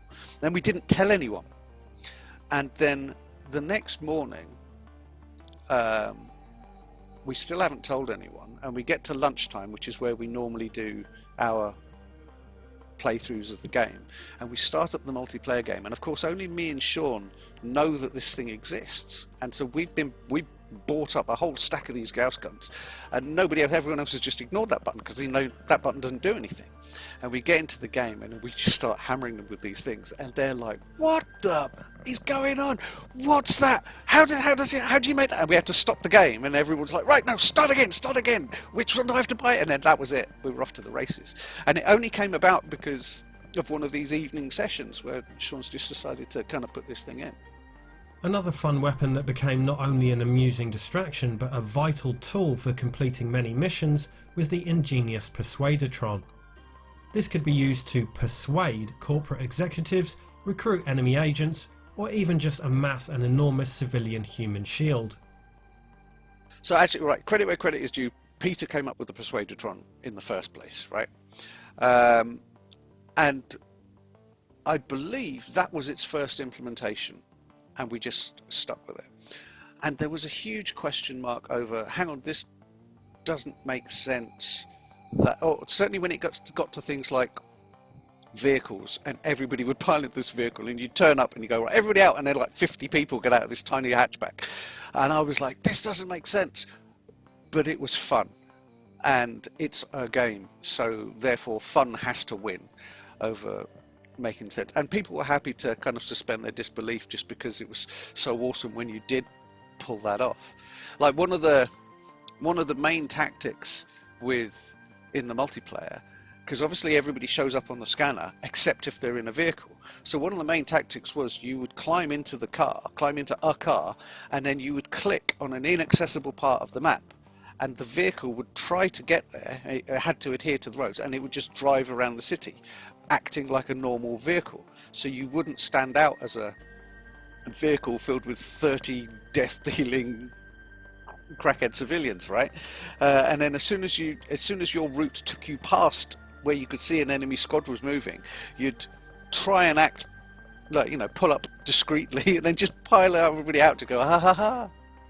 Yeah, it was a lot of fun, but it wasn't planned. Having those moments weren't planned; they were all emergent, which again it's a byproduct, a wonderful byproduct of this whole. All we're going to do is establish the rules. We don't have an end game in mind. We don't have a grand plan for any of this. What we've got are interesting rule sets that react nicely with each other and are as robust as we can make them. Obviously some things will fall through the crack, but as long as you build it in a modular and robust fashion, who knows what you're going to come out with at the end, but I guarantee it's going to be interesting. It's definitely going to be something you're going to want to watch. Despite what they consider the odd misstep, Syndicate clearly had core strengths that made it such a joy to play. I think when you look at the game, the game design, it was outside the box, right? When it came to, the originality of it, I think was something that was really king on it. It was combining that kind of real-time strategy with a bit of role playing and a bit of action. I think the control mechanism was one of the key things. I think the combination between the UI and the way that you could control them gave the variety of replayability, and also different types of controls, i.e. accommodating to different players. And I think that was born from people multiplayer and playing the multiplayer game. I think for me that was one key element. The second part was the number of weapons, the selection of the different variety of weapons. I mean, we could have done more with it by hooking weapons, doing combinations of weapons that you could use together. That would have been. We tried to get something in with that. It's that thing of you can chuck a grenade and shoot it kind of thing. We never got too far with that kind of concept. And I think the level design, I think the team behind the levels, particularly Alex, I think really glued the whole experience together, right? The storytelling that we were trying to get across, the whole concept of what it is that you are in this game, right? Who are you in this game? I think we did that really well, so I think there's a few things there that I've taken onto certainly taken them onto other games. The most important one is definitely the living, breathing city thing. The fact that it all, air quotes, just worked, and seeing all of the emergent behaviour that comes from that, and the fact that you could be doing anything. The fact that there's this living, breathing world that carries on without you, and you poke it with a stick, where that stick happens to be a 7.62mm chain gun, right? That's fine. That's great. But that for me is it. With any project with this level of ambition, it's inevitable that some aspects will be cut from the final game. As already mentioned, the original version of the game allowed the player to control a team of 8 agents, and of course the multiplayer mode was scrapped, a fact which still saddens the team to this day. 100% we intended to release with the multiplayer. The day that Sean decided to pull it was a very sad day indeed, and we were all arguing, no, we can't do that. It's because, in all honesty, it's the best way of playing Syndicate. It's incredible, and to this day it really grinds my gears that so many people who are going, oh, I really like Syndicate, never got to play it multiplayer because it was only on the PC, and it was only on the PC if you bought the data disc. So that's like a subset of a subset. And it should have been everybody was playing it like this, because boy, that was so much fun. I cut it from the game because I couldn't make it work properly. I couldn't make it stable enough, and we were using NetBIOS at the time, and I think the numbers were too small as well. So I think it wasn't a hard argument to have, but we don't think we should compromise the drive, what EA called the drive windows for release. That we shouldn't compromise that to hold it for the multiplayer, just so that a handful of people can play it multiplayer. It was a very good tool for us to use in the game to develop it. There was other content that had to be cut or pared down too. I wanted to do so much more with the traffic, and just to have lots of cars. Imagine streets were full of cars. So I think the cars were the start of something. The original spec called for 3 missions per territory. There are 50 territories, and we were going to have 3 per territory. One where you take over the territory, one where you go and quell, one where you already own the territory and you have to quell an uprising, or you do a special mission in it, and another one where an enemy syndicate is trying to take over your territory. But frankly, we didn't have the time, and it was literally just me building them, and the rate at which I could churn these things out wasn't fast enough for us to be able to do that, so we had to pare it back to just the 1 per territory, which again, it's always the same. Whenever you've got this feature, it's so hard to accept the fact that that feature needs to go away, like with the multiplayer, and the only reason it kind of went away is because of some quirks with NetBIOS, and EA were having trouble QAing it. They couldn't get NetBIOS to work properly on their thing, and it's like, well, if they can't, then the chances are that your regular Joe isn't going to be able to do this. We're not going to be able to support it, so we're going to have to pull the feature until we can work it out. And one final, perhaps surprising, bit of cut content. For the longest time, the game had penises in it. And just because there's a naked man strapped to this thing, and yeah, okay, well, there's his wang. And it was quite late in the project that somebody kind of went, "You should probably take the penises out." It's difficult to think of Syndicate without hearing its iconic music, composed by Russell Shaw. Russell has worked with Peter Molyneux from the early 90s at Bullfrog right up to the present day. His soundtracks for the Fable series were critically acclaimed, receiving BAFTA nominations. Although his experience was in music production and TV, working with Jerry Anderson, he did have some familiarity with computers, having an Atari ST at home. I at that time I had been using the ST in the music business as a sequencer, because a Cubase was still on there, something called Notator, and I think an early version of Logic that came out, that was then bought out by Apple and used on the Mac, was on the ST, and so consequently myself and my friend used to play sort of Turbo Outrun and as I say, all these sort of text-based games on the ST, and so I was well at home with that. But coming to Bullfrog, it was quite clear that no, that's not what we play games on. We play games on the Amiga and the PC. So yeah. Starting at Bullfrog was a baptism of fire for Russell, having to learn everything from scratch.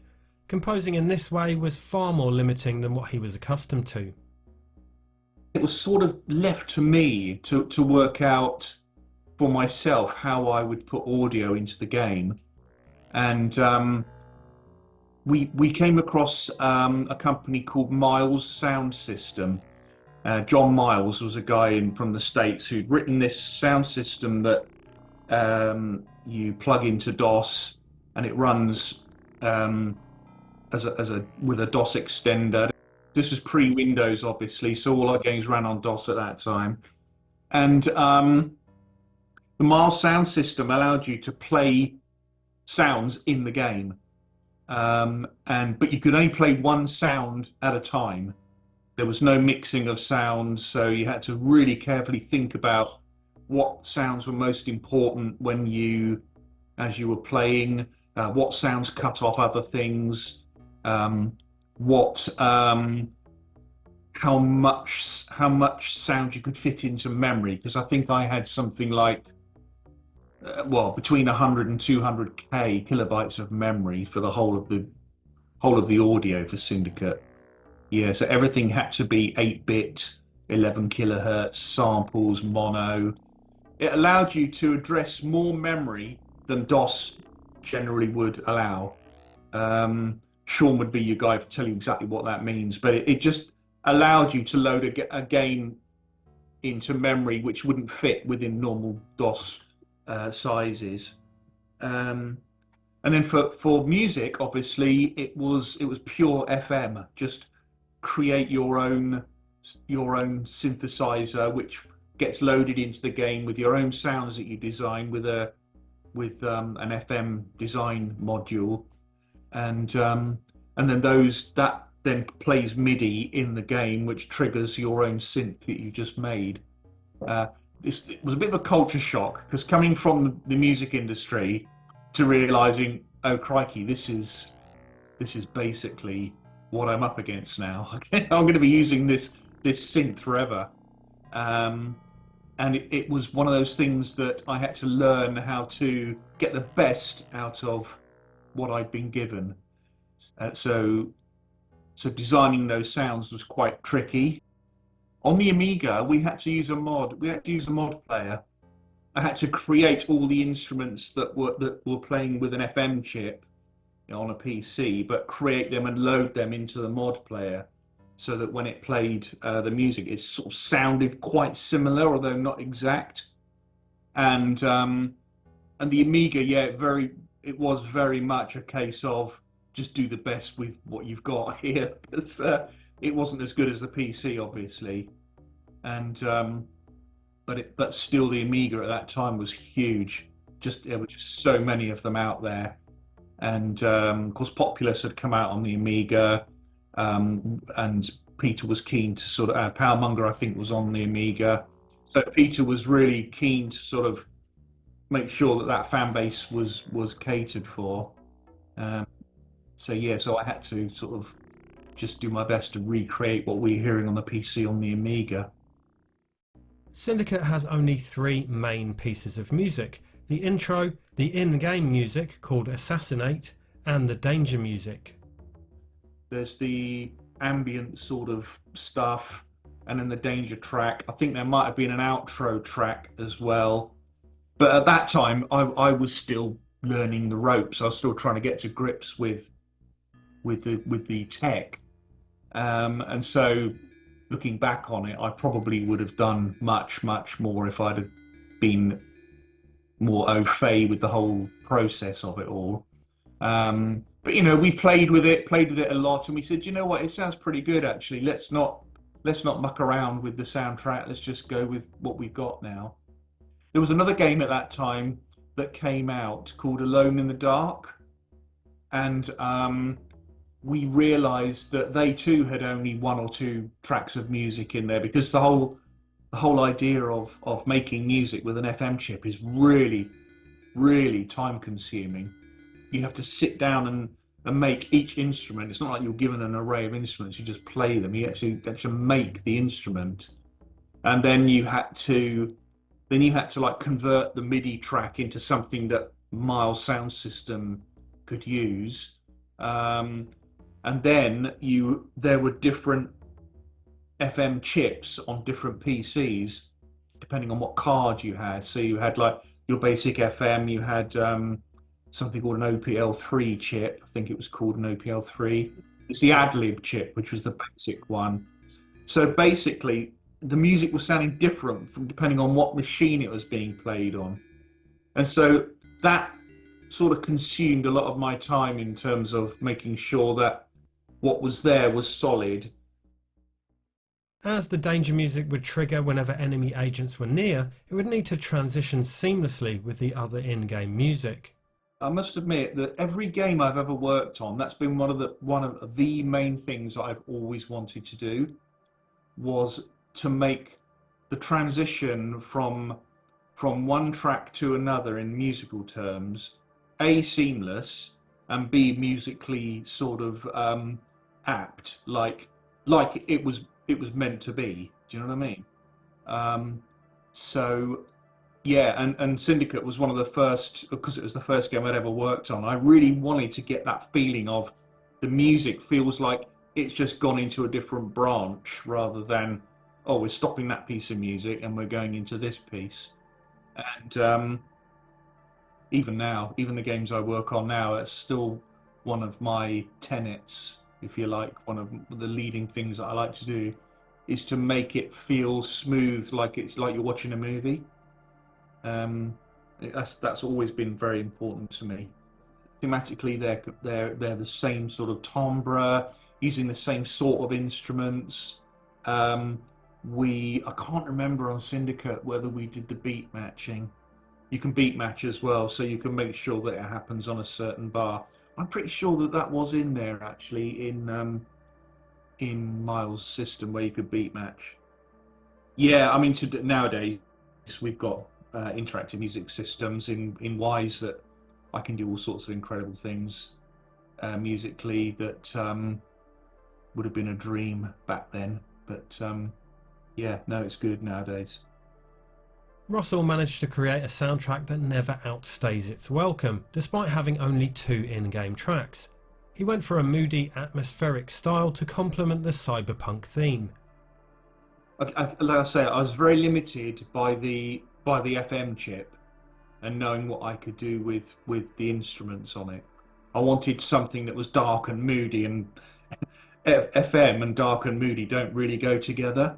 So I just wanted to get an idea of atmospheric music, not necessarily just plonking away a tune in the background, but something which is just playing, you know, as a backdrop to what you're watching, rather than, you know, a musical piece.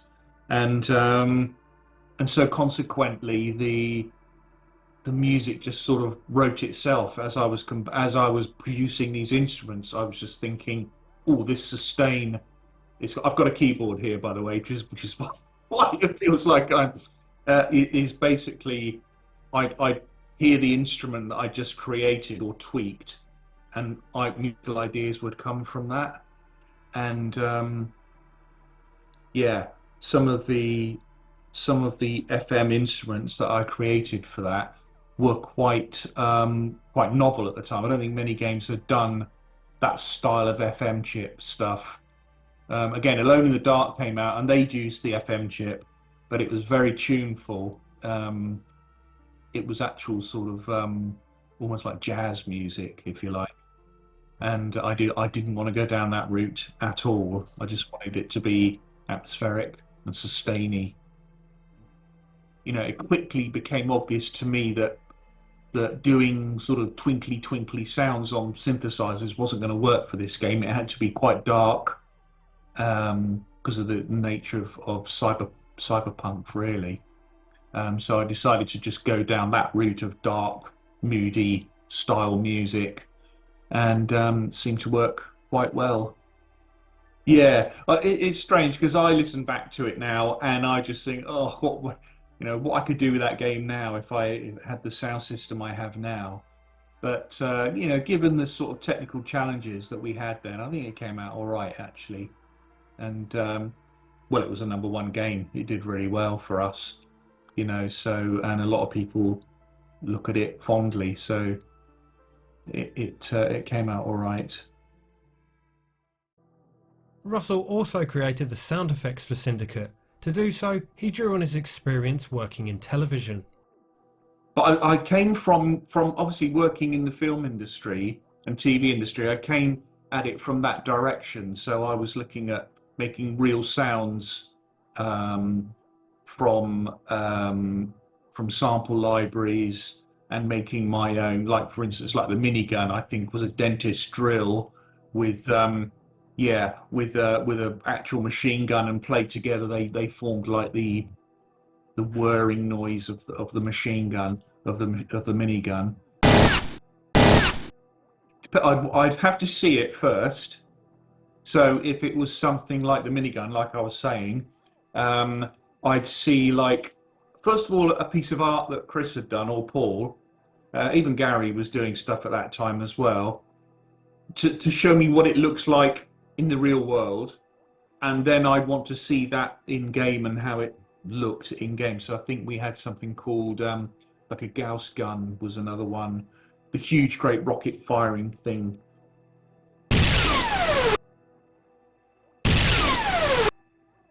So I did a sound for that. There was things like Persuadertron, I think was another one. There were different lasers and that was handguns and stuff like that. So again, I had like sample libraries, sample CDs with all gun sounds on, hundreds, thousands of gun sounds. I was one of the first people in the country actually to get the BBC library, and that was back in sort of, when would I have got that? Probably around 1988, 89, something like that, maybe 1990, and of course, when I left Jerry, he gave me those libraries, said I could keep them. It's like 30 or 40 CDs worth of sound effects. Because before that, you used to have to go and listen to sound effects in a listening room at Pinewood and order your sound effects from the guy there. And then when these libraries came out on CD, that was the end of that. You could just take them straight from the CD and use them, straight away. So yeah, I was doing a lot of blending, so blending different sounds to make weapons and explosions and atmospheres and cars sort of wafting past and stuff like that. So yeah, it was good fun, very good fun. One of the most memorable sound effects from Syndicate is the sound of the Persuadertron.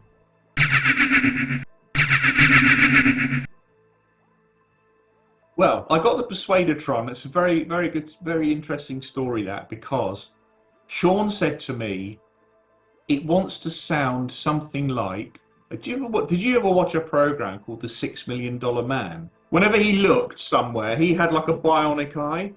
Whenever he looked somewhere, you got this sound that used to go.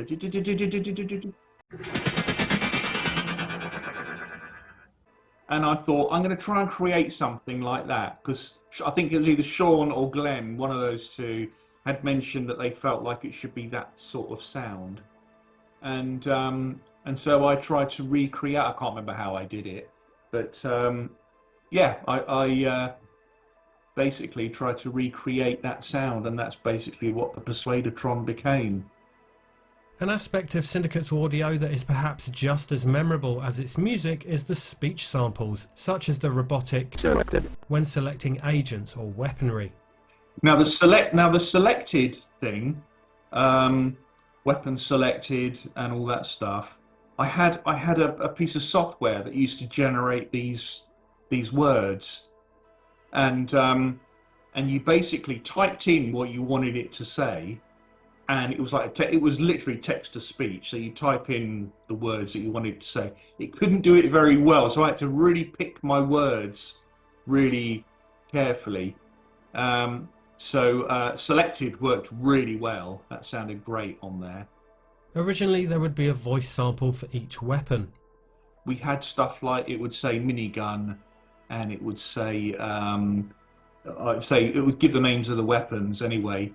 Yeah, so that was like a novel thing. No one had ever used that before. It was a brand new piece of software that had just come out, and I cannot remember the name of it at all. But yeah, it came out really well. It's one thing that people always say to me. I remember the voices in the game. Of course, these were cut from the final game due to memory constraints, leaving only the selected line from the text-to-speech software during gameplay, plus one sample each for a successful or failed mission. There was also the iconic line from the police. Please, put down your weapons. Yeah, I know that Sean did. Please put down your weapons. So that's Sean Cooper. Yeah.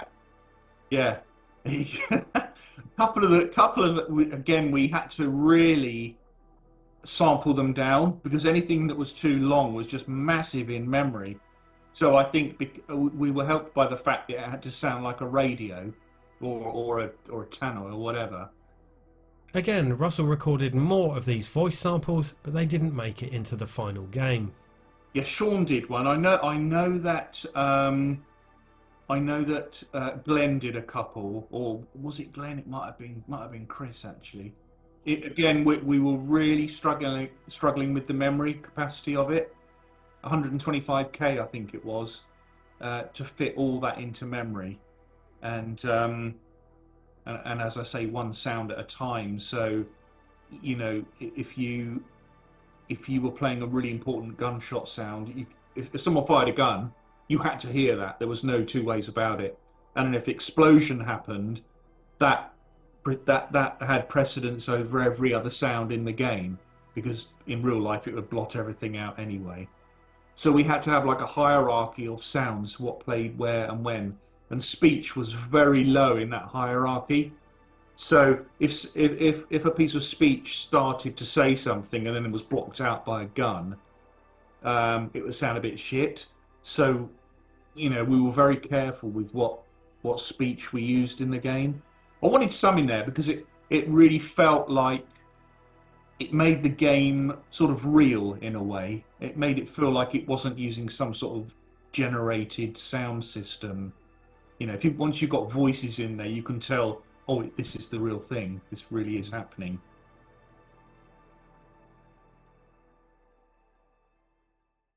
Syndicate had 50 missions, most offering multiple avenues to completion. Alex and Sean share their favourites. I think the first one sort of gets it for me was the probably the one that we spent most time on. I know it's very simple, just making that correct, right, and making it so that it felt like part of the game. You're going into just assassinate someone. You don't need to do anything else. And you just got to go and shoot him before he gets in that car and drives away. And it very much sort of opening sort of movie kind of thing. You just watch the intro. You've just come through to the front end, and now you're on your first thing. All you got to do is just assassinate him before he gets away. And it took us a long time to get it right, but it built the foundation for the others. And then, of course, you got the Atlantic Accelerator because no one could do it. And I know it's a very cheap way of saying that's my favorite level, but it is my favorite level because the amount of things that you need to do in order to succeed was just challenging and brilliant, right? It was Alex at his best, right? That map, and I remember a lot of people swearing and getting very angry at mice in the office trying to get through it. And there was some other ones in there. There was one where the police, there's like quite a few bridges that you have to get across, sort of walkways, and there's like I think a few police outside this building, and I felt like I was, I completed it, I think, in the space of 48 hours about 20 times, just running all the way through it, just test it, make sure it's correct, make sure you can play through it multiple times. And that was the one that's the other one I remember. There was some guards outside this building, and you had to sort of get in there. And I found a way I could persuade them. If I just tease them out and then get around the corner and persuade them as they come around the corner. And I was quite chuffed. I think the last time I played it, I think I got them all four of the guards persuaded, and then took out the objectives. I really like that sort of I don't think we did too many particularly well, but there were a few where there was a chain of events, right, that you had to go and do this, and then very quickly you had to get over there and make sure that happens as well. And I'd like to have seen a bit more of that, right, where that sequence was critical, right, that you had to sort of leave a couple of guys behind, you had to march a couple of your dudes up, do something, and then go back to the other two, and then complete that other thing when it triggers it to happen. I'd like to see more of that. I really struggle to remember the individual mission, other than the Atlantic Accelerator, which is everybody comes up and says, "Oh, did you make the Atlantic Accelerator?" Yes. Other than that one, which we said ahead of time, right, look, there's going to be one mission which is balls to the wall. If you haven't got every item and you haven't got fully upgraded dudes, you're not going to be able to complete this mission. And that was that one. Other than that, there's a mission, and I can't honestly for the life of me remember where it is, but there's a parade. I'd like engineered the parade, and there's one guy on the steps that you have to get, and there's like 10 or 20 ways of getting this guy. Like one of my favorite ones was you kind of sneak around and you can gain access to one of the nearby buildings' roofs, and he's just in range of the sniper rifle, so you could take him out like that. One of them is you could get a car and drive the parade route and just gun him down on the way past. But there was the fact that there were all of the civilians and everybody standing beside the road, and as soon as it kicked off, they would all start running in different directions. So that's the one that kind of sticks with me the most. Syndicate had another ace up its sleeve, something that would drop the player into the game's dystopian future in a spectacular way: the animated intro. Although the few cutscenes in the game were created in-house, the intro itself was outsourced. Yeah, no, the intro sequence, we outsourced it. It was produced by a company called Arc Developments, I think. Arc Developments was born from a team of former Elite employees. Their first jobs were creating arcade ports for home computers, all the way from the ZX Spectrum to the Amiga, the first two being Capcom's Forgotten Worlds in 1989 and Sega's Crackdown in 1990. One of Arc's founders, Paul Walker, tells us about those early days. We'd got fed up of Elite. There was a few months of very quick, whatever was number one, let's do that, and then a month later, oh, let's do that, and we hadn't even had a chance to get started on the previous, this is number one, let's do it, and rather than having faith in, let's just do a good game, put it out there. So we just got fed up, and we actually all went to, I think it was Cheshire, on a morale boosting, let's go away, team building. So the whole company went away, and it was at the bar that some of us got together and kind of went, well, you know what, let's just go start our own. So we did, and we went to Jeff Brown and said, hey Jeff, we want to start a company up. Richard Underhill had done, was it Great Gurianos for kind of, I think it was for Jeff, I can't remember now. I might be getting it wrong, but he kind of known Jeff, and kind of through that, hey Jeff, we want to do a game. Cool, I've got this coin up, Forgotten Worlds, sounds right. How about this price? That sounds good. Started, and as an office, we started in my bedroom. So the guys would turn up in the morning, would turn my bedroom into an office. And while we were looking for a place, we just kind of worked there for a few weeks. And then we kind of finally found an office in Walsall and started that journey.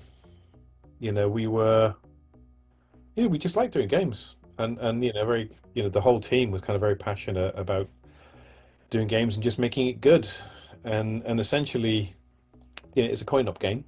So, you know, you still got to, we're building on other people's success. So, you know, you can't take full credit for Forgotten Worlds. We just take credit for the conversion. Despite these humble arcade conversion beginnings, Arc Developments would go on to pioneer several high-tech advancements in video game technology. One of those was the use of motion capture. We were the second motion capture studio in the UK. So I think it was Lothlorien were the first, we were the second. And I think it was only, we'd placed, probably both studios had placed the order about the same time. And we had a warehouse in Telford that we were kind of renting. And what we'd also done is, kind of little known, we were pioneering new kind of facial technology. So what we'd got is some special effects guys. We were really absolutely kind of on point. We were definitely, I would say, a decade ahead of where we were. The team, I mean, we had a guy called Charlie, who he then just went on a world walkabout. You know, it's just like, you know, art clothes. He's like, yep, I'm just going to go walkabout, and off he went. He had done some water effects where you'd got the refraction, and this is on early PCs. Jaw-droppingly stunning. And again, you know, you didn't see the like for another 10 years before people kind of went, actually, you know, and we were kind of looking at it going, that's what Charlie was doing 10 years ago. So yeah, so across the board, there was a lot happening, and so it's a great team. Arc would also utilise SGI hardware to create cutting-edge 3D animations. It was a natural growth. So, you know, we'd done quite a few conversions. We had, you know, got a kind of a good turnaround going. You know, people could come to us. It was, most of our conversions were pretty spot on. You know, some were a bit lacking, but you know, so was everybody's. And you know, we then you know, things started to go, well, what's next? And so we started pitching some bigger ideas. And with that, we needed bigger tech. You know, we were using, was it Sculpt 4D on the Amiga, you know, beforehand, which, you know, it's all right, does its thing. And 3DS hadn't come along just yet. So, you know, the only place to really move to do 3D was go SGI. And it was expensive. So, you know, we worked with a couple of publishers who were willing to kind of do the punt. We did a golf game for US Gold using the Silicon graphics that apparently went massive in Japan. We did Johnny Bazooka Tone, which again, you know, using the kind of the SGIs. So that kind of growth, and at the time, say very, very expensive, but it was worth it, and it kind of, for us, pushed the notch up. And then all of a sudden, 3D Studio came along, and you could start doing things with a lot cheaper, and you know, that then really started to kind of question the kind of the input into Silicon Graphics and Wavefront, which is what we used at the time. You know, you'd be paying someone £7,000-8,000, but have £50,000 worth of hardware and software sitting on their desk, and you know, that kind of imbalance. And now, you know, we paid well, rather a lot of money for half a gig of RAM, and you look at half a gig of RAM now, you know, but we paid a stupid amount, tens of thousands of pounds for half a gig. After this move to 3D Studio, Bullfrog approached Paul about creating an intro for Syndicate. I honestly cannot remember how that came about. You know, I do remember Les Edgar and Peter. You know, I kind of went down there and kind of had the initial talk, and they wanted me to sign an NDA where I couldn't even tell my partners. And they're like, that's not going to work. You know, you can't. You know, we need to talk to each other. So they kind of, you know, kind of caved on that, but they were very, you know, we want this intro doing. Paul then sat down with Bullfrog's artists. You know, and then we kind of sat down with, I think his name was Christopher, there was lead artist there. We kind of went through some of his art designs and some of his thoughts on what he could do. You know, the inspiration, which, you know, was Blade Runner. And yeah, I kind of took that away. And I'd recently transferred to 3D Studio, so I was using that. And yeah, I think 2 weeks, you know, I then kind of did the intro, brought it back, and went, there's the intro. And again, it was all about kind of that narrative of telling the story and the journey of the kind of the character. I didn't get any assets at all. You know, I got to see things, and I remember being told, whether it's true, I can't corroborate this, that once I'd done the intro sequence, that there was a few things they modified inside the game just to kind of give that parity. I made the gates up. The bubble car, you know, I was like, oh, I need a quick car, and it's a hemisphere stretched and, you know, just pulled, and it's like, done. There you go, that'll do. You know, after a futuristic car, and then just kind of painted it up. You know, a few shortcuts kind of, you know, took because, you know, only had 2 weeks. So yeah, but I really enjoyed doing that. It was good fun. The very end of the intro was added afterwards by Paul McLaughlin at Bullfrog, a fact with which Paul Walker clearly wasn't best pleased. I remember being a little bit, let's say, pissed off. At the very, very last sequence where the guy turns to the camera, and, you know, that wasn't me. And the lead artist, you know, all the work that, you know, I'd kind of put into that, and then all of a sudden, for like the lead artist, and it wasn't Chris, I think it was somebody else, to kind of add that and kind of go, yes, I did the intro sequence. It's like, you did 3 seconds, mate, at the end. It's kind of tagged on. So no, that's not the intro sequence. You know, I remember at the time, you know, kind of, I was hearing that, you know, either one of them was kind of claiming to have done the intro sequence when it was just that slimline piece at the end. So, like, you know, 3 seconds. 99.9% of that intro sequence was all me. The Syndicate intro contains several screens in the background.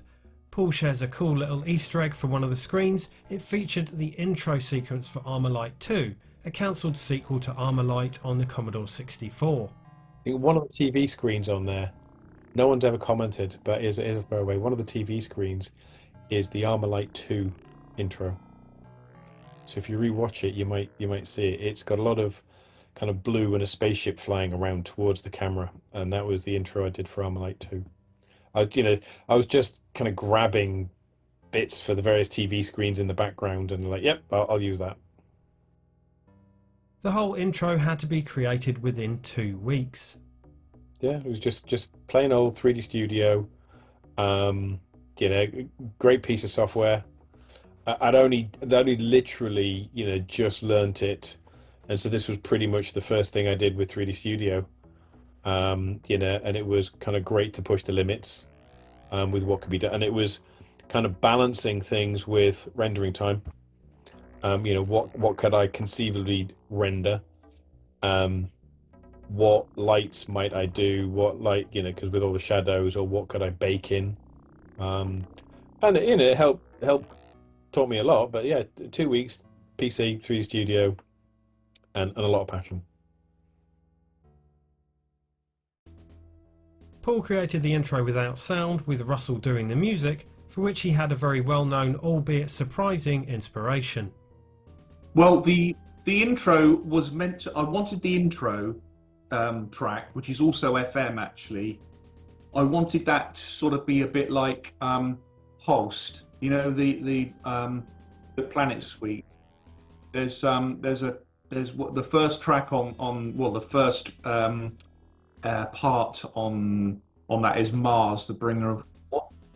Yeah, I wanted to get a similar feel to that.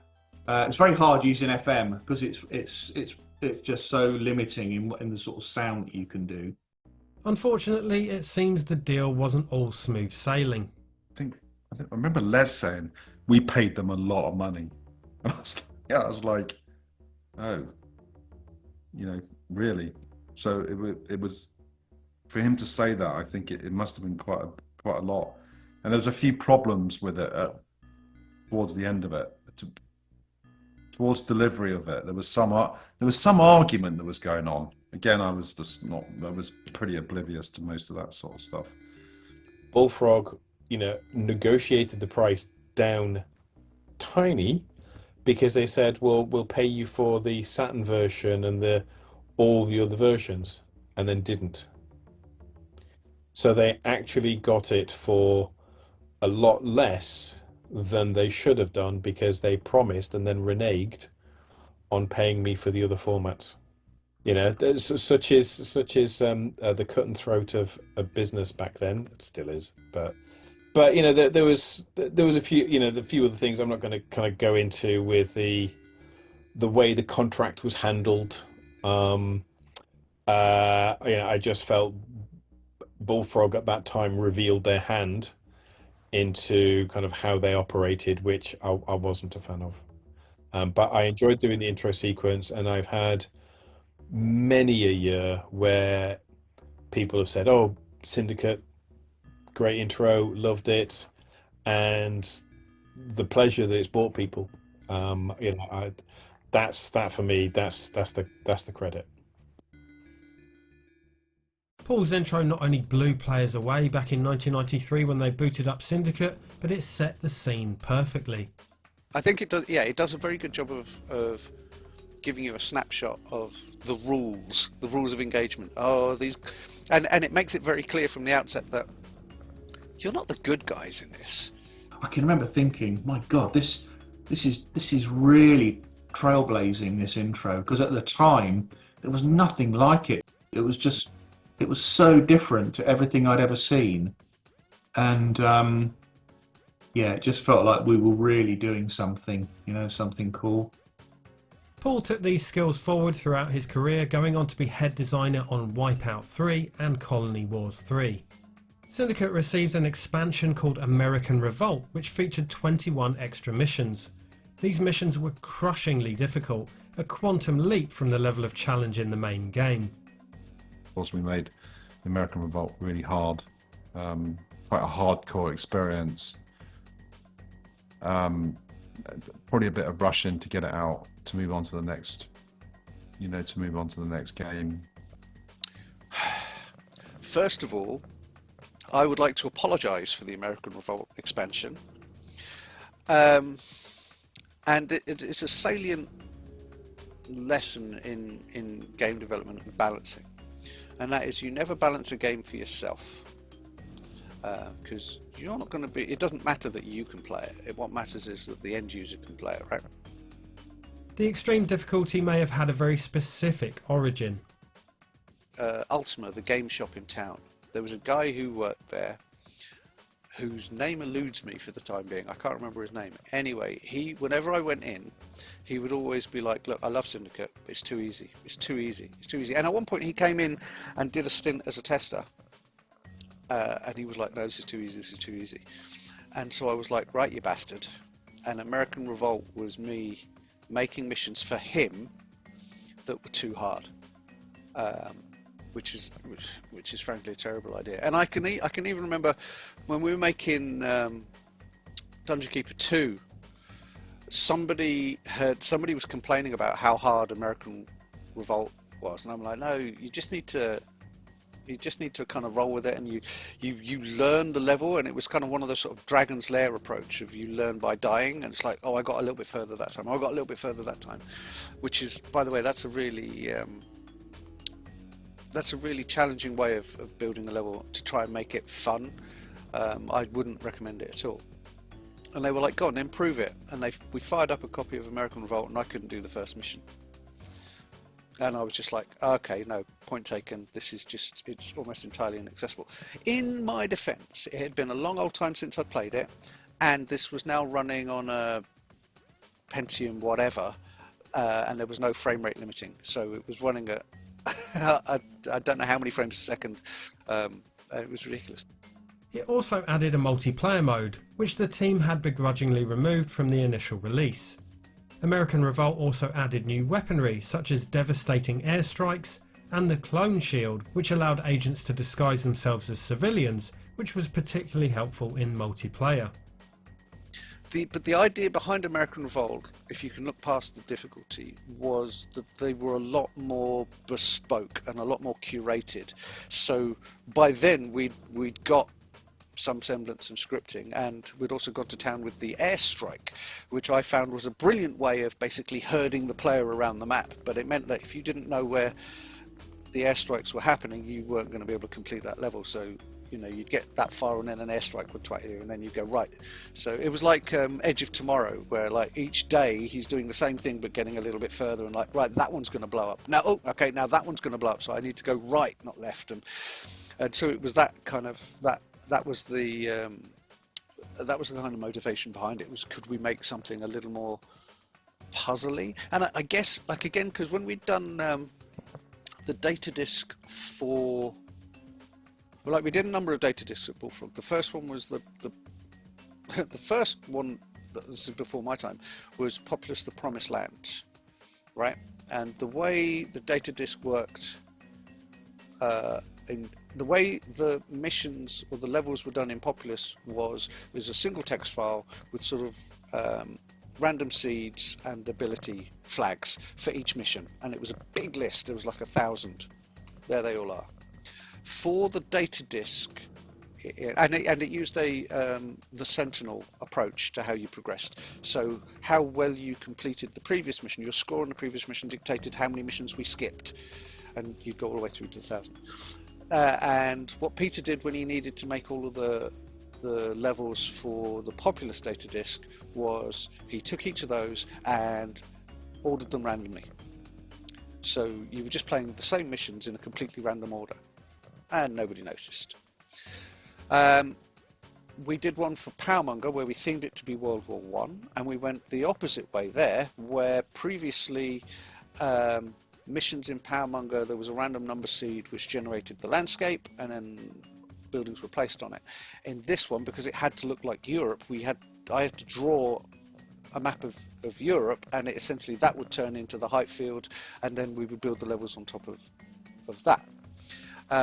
In Populous 2, instead of, because obviously, hang on a second, just randomizing the data is probably not the best approach to making missions. They were incredibly bespoke, and the idea was it would be a markedly different game, so it would be more about this bespoke puzzle. How do you solve this level using all the skills that you've learned from playing the regular game? And so they were the challenge missions where it was you have to solve this one by placing a whirlpool here, which will open that bit up, which will let you place one of these things there, and so on and so forth. And so the lessons that I learned from doing that, I then also tried to apply to the Syndicate ones to give players something different, because they'd already played the missions, and like I said, they were incredibly basic missions. So an opportunity to have this not more cinematic, but a more curated and more bespoke puzzly experience, I thought was quite interesting. I just screwed the pooch on the difficulty. Alex himself admits that his approach to difficulty in American Revolt was misguided.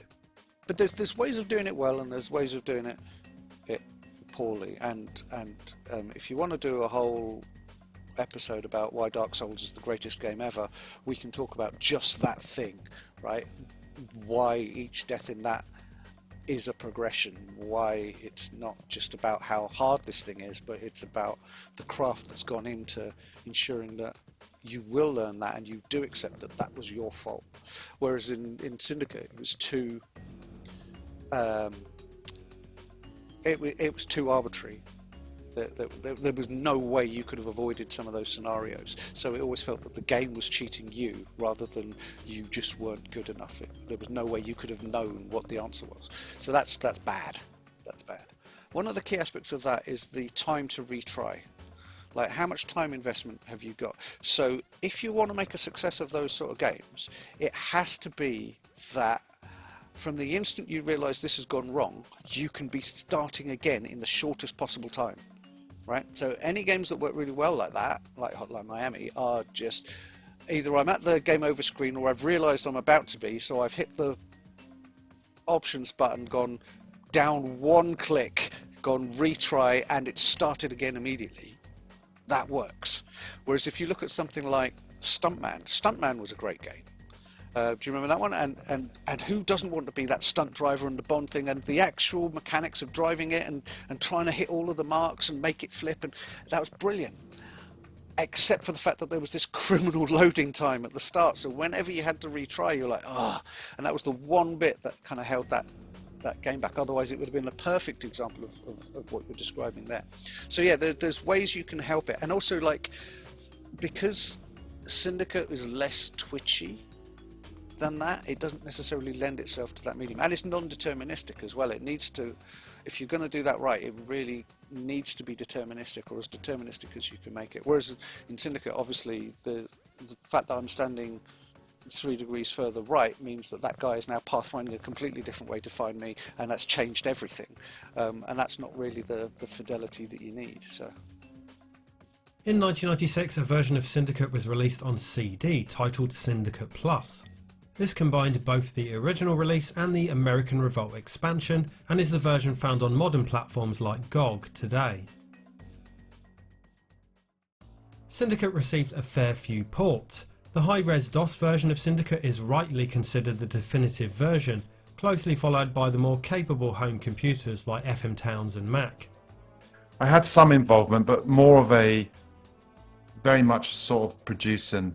I think if you look at the credits, it says producer on it, so it's really was just to sort of manage the, you know, what it was, you know, make sure that when they're changing something, you can't change that. The Amiga version is noticeably poorer visually, but not too far away in terms of gameplay. Many of the console versions though were utterly abysmal, as consoles like the Super Nintendo and Mega Drive just weren't capable enough, plus the added challenge of translating controls to a joypad. This resulted in versions of Syndicate that were so stripped back, they were like entirely different games. no, they're terrible. You can say that. And not only that, it's like, so, well, they had to be completely different games. The consoles weren't powerful enough to do it. It's exactly the same reason, like the Amiga wasn't powerful enough to do it. We needed the 1200 to come out before it would even work on the Amiga. And it only worked on the Amiga because we'd halved the resolution of what the PC one was, and we'd removed, like, there's no APCs in the Amiga version. It's all just the cars. And so we'd removed all of the sprites as well. So just to get it to work in that, and it still didn't work at a particularly high frame rate. And then you've gone from a 1200 to, again, a poor 6502 in a SNES, isn't it? Or is it something like that, and a 6800 in a Genesis, and they can't do it. They just don't have the power to push it. So we had to completely redo the game, and the conversions, like whenever we were all about what's our next original thing going to be. So conversions always got kind of short shrift because, well, we'd done that, frankly. We'd made that game, we're now moving on to the next thing. So they never had the biggest team, they never had the most resources put on them. Case in point, when we're doing the SNES one and Paul's having to redo a load of the graphics, at some point he just said, well, why don't you do the graphics? And so I ended up doing some of the the blocks, which on the one hand, it was really, really useful, because if I ever did get into that situation of, oh, hang on, I just need one that does this, then I would go and make it, and I didn't have to bug anyone. But on the other, you've got me, a designer, making art. That probably shouldn't happen, right? And that's before you get into the input, where suddenly you've gone from, I can click anywhere on the screen and I can make them do anything, to actually, no, now I'm having to directly control these guys and move them around with the joypad. Ironically, so that was a lot closer to the original Cyber Assault thing that we'd done first of all. That was moving some guys around with the joystick. But yeah, so the game had to change massively, and it's not until you get into like Syndicate Wars territory where we began to really, because that was always going to be, if not a PlayStation lead, PlayStation was a big skew for us there. So we knew we had to design it with the gamepad in mind, right? But it took us a long time to get there, and yeah, for many reasons, the SNES and the Genesis version just weren't it. A sequel to Syndicate came in 1996, Syndicate Wars, produced by Bullfrog's Mike Diskette. He would go on to make a spiritual sequel to the franchise in 2015 with Satellite Rain. Russell Shaw did the music for both games. I did a game probably about 10 years ago now called Satellite Rain. It was Disky wanted to bring back the feel of Syndicate, so he asked me to do it, and the music and the sound effects are very Syndicate-like. In 2012, Syndicate was rebooted by EA. Bizarrely, they opted to create a first-person shooter within the Syndicate universe. I remember Colin Robinson from EA in 2012 when they did the Syndicate reboot thing. I remember some journalists had, I was just talking to someone and I'd said to them, "Oh, first-person shooter is a bit crap, a bit of a shitty option to go for that instead of sort of trying to stay true to the game." And of course, that got around. It got printed in a magazine. It got back to Colin. And then all of a sudden, Colin went, "Well, look, we're going to fly you out to so-and-so to come and, to the developers and let you have a look at it." It did change my mind. It did change my mind on it. Skrillex did like a remix of one of my tracks, and sounded great. Even using, I think he sampled like the track from the PC and just used it. It's quite flattering. I didn't think much of the game, and I don't think it did very well. But it's just nice to know that and he gave me a nod as well, which was quite nice in an interview that he did. So yeah, I was quite pleased. In hindsight, Sean would have liked to have developed the original Syndicate idea further. I think it would have been nice to do like a proper kind of sequel to it instead of Syndicate, and instead of jumping to Syndicate Wars, was to really develop out the kind of the 2D isometric, get a lot more detail in that. That's what I would have liked to have done, but it was eager to get onto the next thing, right? Well, what are we doing next? I want to do something else next, and we hadn't quite got into that workflow of, we've got something here, let's build on it and build a sequel that's better than the original. I think some people argue that Syndicate Wars is better, but I would have loved to have had the maturity of, just we've got a good idea, let's build on that idea, right? Let's grow this into something that was, that was like Command and Conquer, for instance. But it's just as young, and next idea, please. Let's move on. I remember we were messing around with a few things, and then I was on Magic Carpet before, basically taking all the source code from Syndicate and moving it into the Magic Carpet engine that Glenn had been developing. So there's a lot of Syndicate in Magic Carpet, especially from a code base and the editor stuff, and so you could call it sort of like the early part, what I felt like Unity, where you were just transferring libraries of stuff. across to make it easier to build, so you can focus on content. Because all we want to do is just build games. I didn't want to be building too much code. I wanted just to be, building the gameplay. Alex outlines a vision for a modern Syndicate sequel.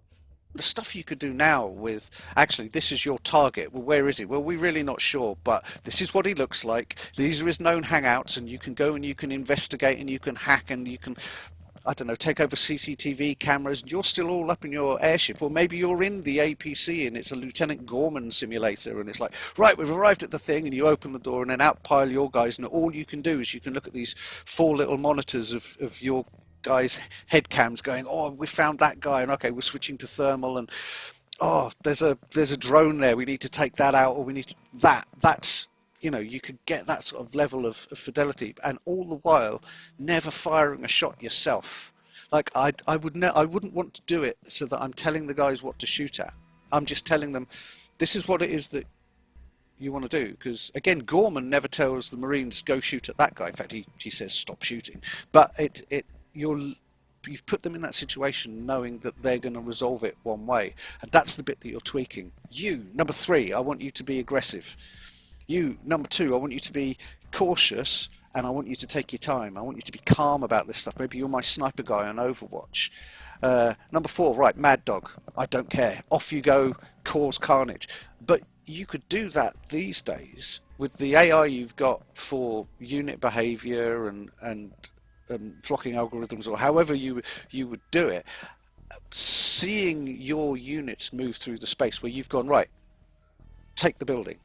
And you see them disperse, and you see them take positions of cover, and you see how they react with each other to navigate to that space safely, securely, whilst engaging enemy forces and reacting to things. That, for me, that's where a new Syndicate should be. And certainly not first-person shooter, you absolute idiots. Should there be a first-person shooter in the world of Syndicate? Yes. It just shouldn't be called Syndicate. And they nailed the aesthetic. The aesthetic looked brilliant. The sound looked brilliant. And it's probably, I haven't played it, it's probably a pretty good first-person shooter. Well done. But just call it something else. Call it Syndicate : something, right? That's fine. But just Syndicate brackets 2012 doesn't cut it. So, are you guys going to start a crowdfunding campaign, or am I? Well, if you ever get a line on some funding, then do hit me up and I'm happy to jump on board. Little did they know that they were creating a game that would still be talked about today. Syndicate created a legacy that has lasted over 30 years and counting. Yeah, we knew it was a good one, and it's still the one. There were probably, and again, it depends on the demographic of the people you talk to now. But like nobody really remembers Populous 2, Populous 3. Nobody really remembers that. They kind of know, and they know of its heritage and what have you, but they never really cite that as this is my favourite Bullfrog game. It'll be the Syndicate, Theme Hospital, or Dungeon Keeper. Those are probably the heavy hitters. Magic Carpet gets an honourable mention as well. But of the big ones, when you talk to people, they'll probably, yeah, it's Syndicate, or it's Theme Hospital, or it's Dungeon Keeper, I'd say. No, I didn't think that. I remember my friend. We were in a game shop buying a game. I think just after the release of Syndicate. But I think it was more into the 94. We'd gone down to buy. Can't remember. I think it was something by Sensible Software. And I remember my friend went, "You wrote that game," and he said it really loudly in the shop, and I was really embarrassed. I was really, really embarrassed in the shop. I said, "Well, let's go from here now." I never thought that. I don't know. I never really thought that we were really doing anything. Rather, we were just having fun, especially at the beginning. You know, especially in my early 20s, I was just having fun what we were doing, and I think the bonuses and the bonuses that Peter would give us based on things like sales and stuff were huge, and it was just like, yeah, it's great. That's great. What's the next game? You know, so it wasn't. I wasn't thinking about money. I wasn't thinking about, people thinking that these games were great. I was just thinking, well, they're probably going to have as much fun as we did. Well, it's strange because I listen back to it now and I just think, oh, what I could do with that game now if I had the sound system I have now. But given the sort of technical challenges that we had then, I think it came out all right actually. And it was a #1 game. It did really well for us, So, and a lot of people look at it fondly. So it came out all right. I was quite pleased with it actually. I mean, it's sort of gone down into sort of like cult status now. The music from Syndicate, and it means a lot to a lot of people. I still get emails from people who love it even today. So quite pleased really. When we got a bit bigger as well, and the office got a little bit fancier, it would become the social hub. And so all of the people that we hired, they would generally move to Guildford, not really know anyone, and then hang out with all of the people in the office. And we would hang out at the office because where else can we play these crazy LAN games, and where else can we find all of these people who are into the same stuff that we're into? So it was much more than just an office. And you'll see, people kind of proudly claim that these days with their work environments, and they're like, we're a family here, we're a thing. But it really was genuinely that, and there was no kind of social engineering behind it. It wasn't something we were trying to push. It was just something that naturally happened because of the people we were hiring and because of the situation with how everyone was living back then. But yeah, I loved it. Absolutely loved it. And you could argue as well that obviously, so it changed over the years immeasurably as we expanded, as we got bigger, and the EA buyout and everything. But I've probably spent the rest of my career, after leaving Bullfrog, I've spent the rest of my career, as have many people, chasing that thing that we had. I think chasing that thing that we had is something that we, as fans of these old games, can certainly relate to. Thank you very much for watching.